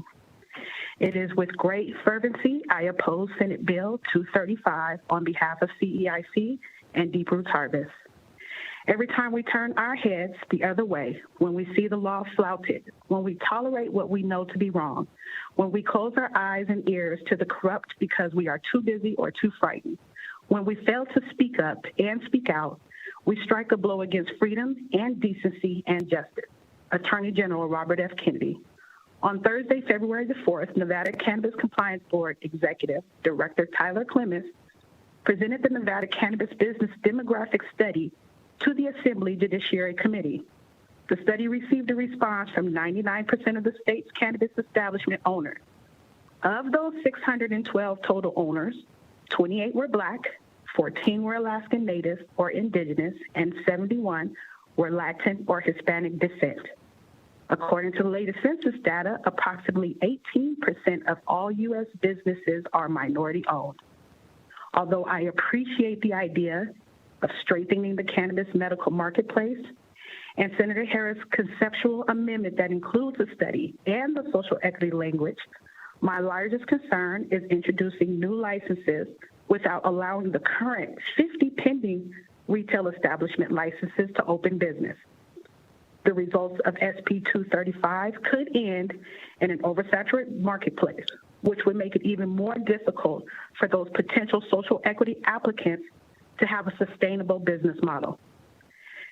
If it is truly the intention of the Nevada legislators to uphold the unanimously voted proclamation SCR1, where it declares systematic racism as a public health issue, I implore you to pay attention to the amended language in Senate Bill 235, where it says, apply for, but was not granted, an adult use cannabis establishment for an adult use cannabis retail store in 2018 application process.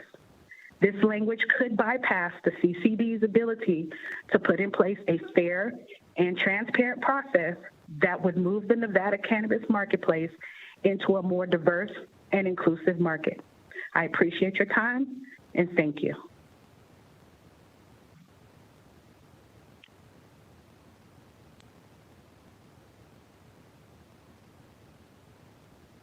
Caller with the last three digits, 600. Please state and spell your name for the record. You may begin. My name is Richard Williamson, RICHARD, Good afternoon, Madam Chair and honorable members of the committee. I appreciate the opportunity to speak in opposition to SB 235.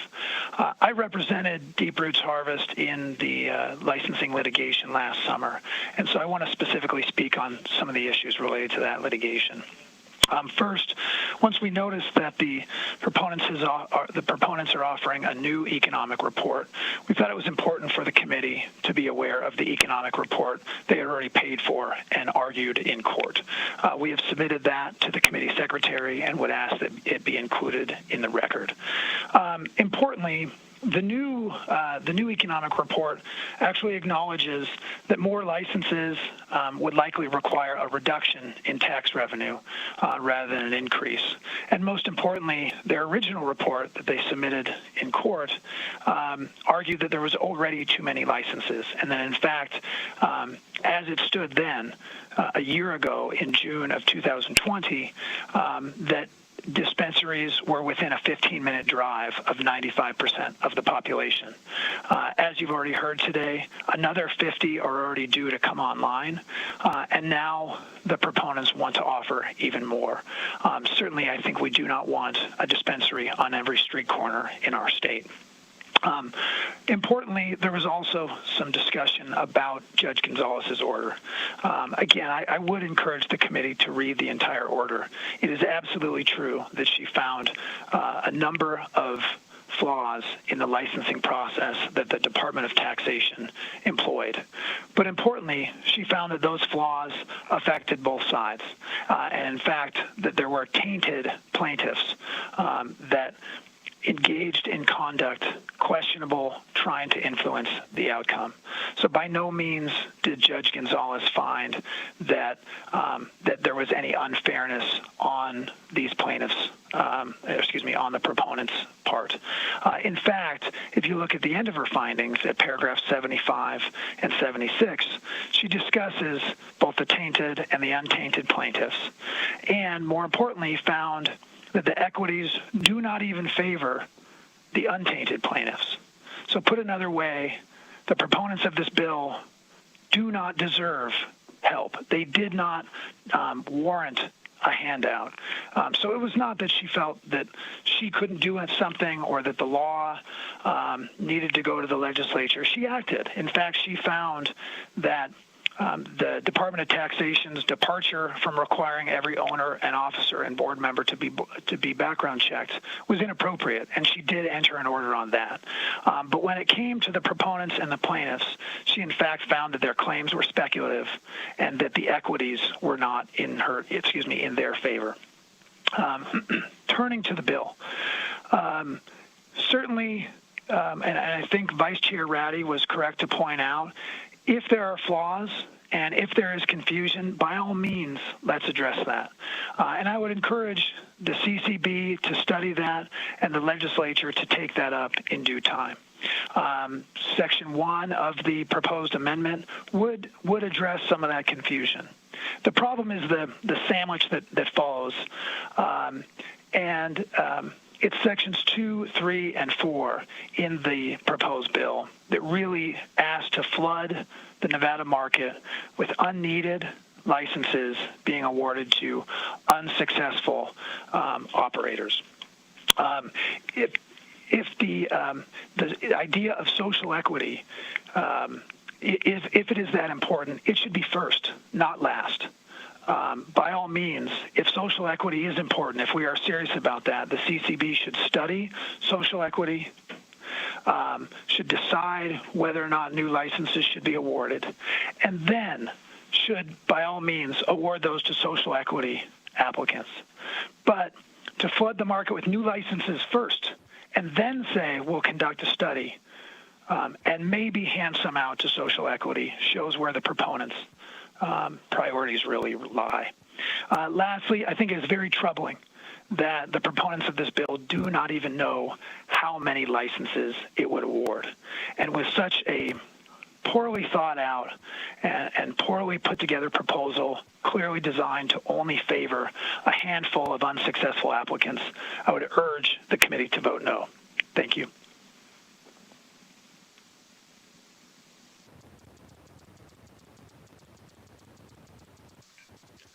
Caller with the last 3 digits, 728. Please state and spell your name for the record. You may begin. Good afternoon, Madam Chair and members of the committee. For the record, I'm Marla McDade Williams, M-A-R-L-A-M-C, capital D-A-D-E-W-I-L-L-I-A-M-S, with Strategies 360 representing CPCM Thrive, Green Mart MPX, Essence GTI, and NOR The Source. I'm testifying in opposition to Section 5 of Senate Bill 235 because it appears to bypass bypass the statutory ceiling for the number of adult use establishments authorized in the state of Nevada. Much of what I had to say has already been said, but I guess I would say that the proposed amendment also does not seem to fix these issues, but adds in a whole new set of issues. As you may know, when the medical marijuana licensing program was established, we struggled with the statutory language concerning the criteria for consideration and how to ensure a fair and equitable application process. We did the best we could, but there are still some nuances in the statutory language that make it a difficult process for applicants. Maybe it's time to look at the statutory language, but it seems like it should be a deliberative process that could potentially be done by the Cannabis Advisory Commission or maybe even the Cannabis Compliance Board. As you know, the Cannabis Compliance Board already has significant resource issues, and this bill would seem to add to that burden. And I will conclude my testimony there. Thank you.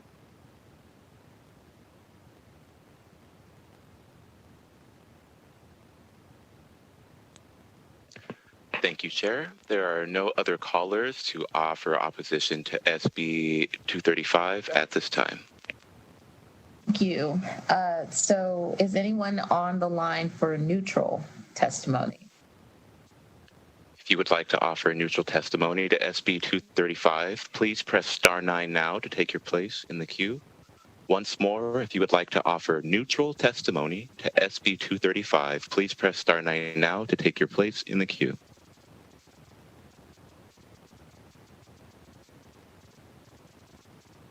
Thank you, Chair. It appears there are no callers wishing to offer neutral testimony on SB 235 at this time.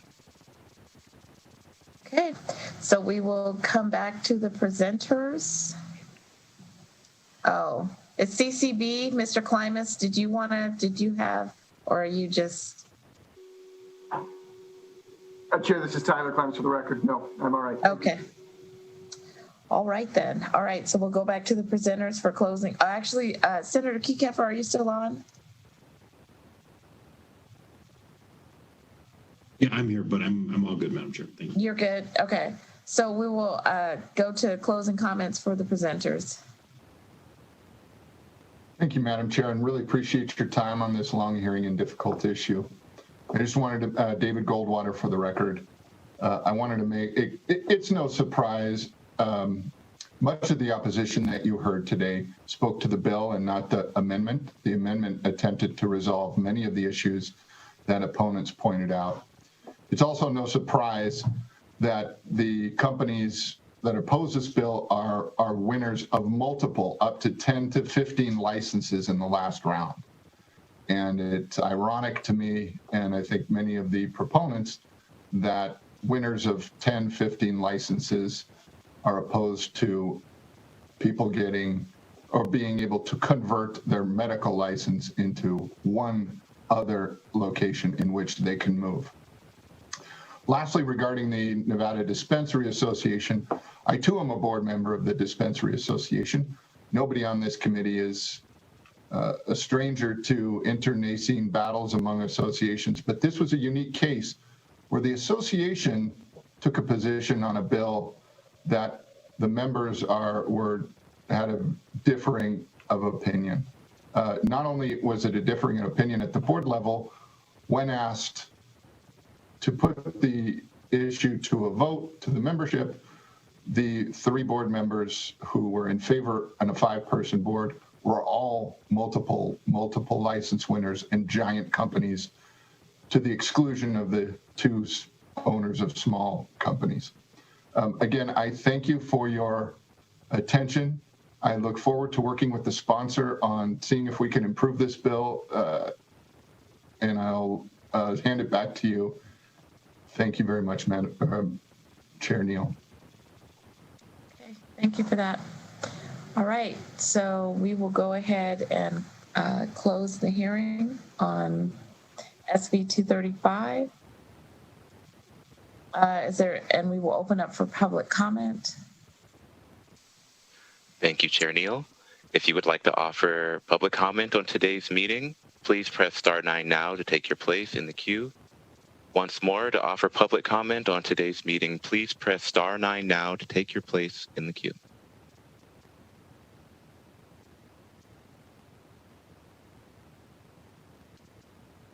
Thank you, Chair Neal. It appears there are no callers wishing to offer public comment today. Okay, thank you for that. So we will go ahead and adjourn Senate revenue.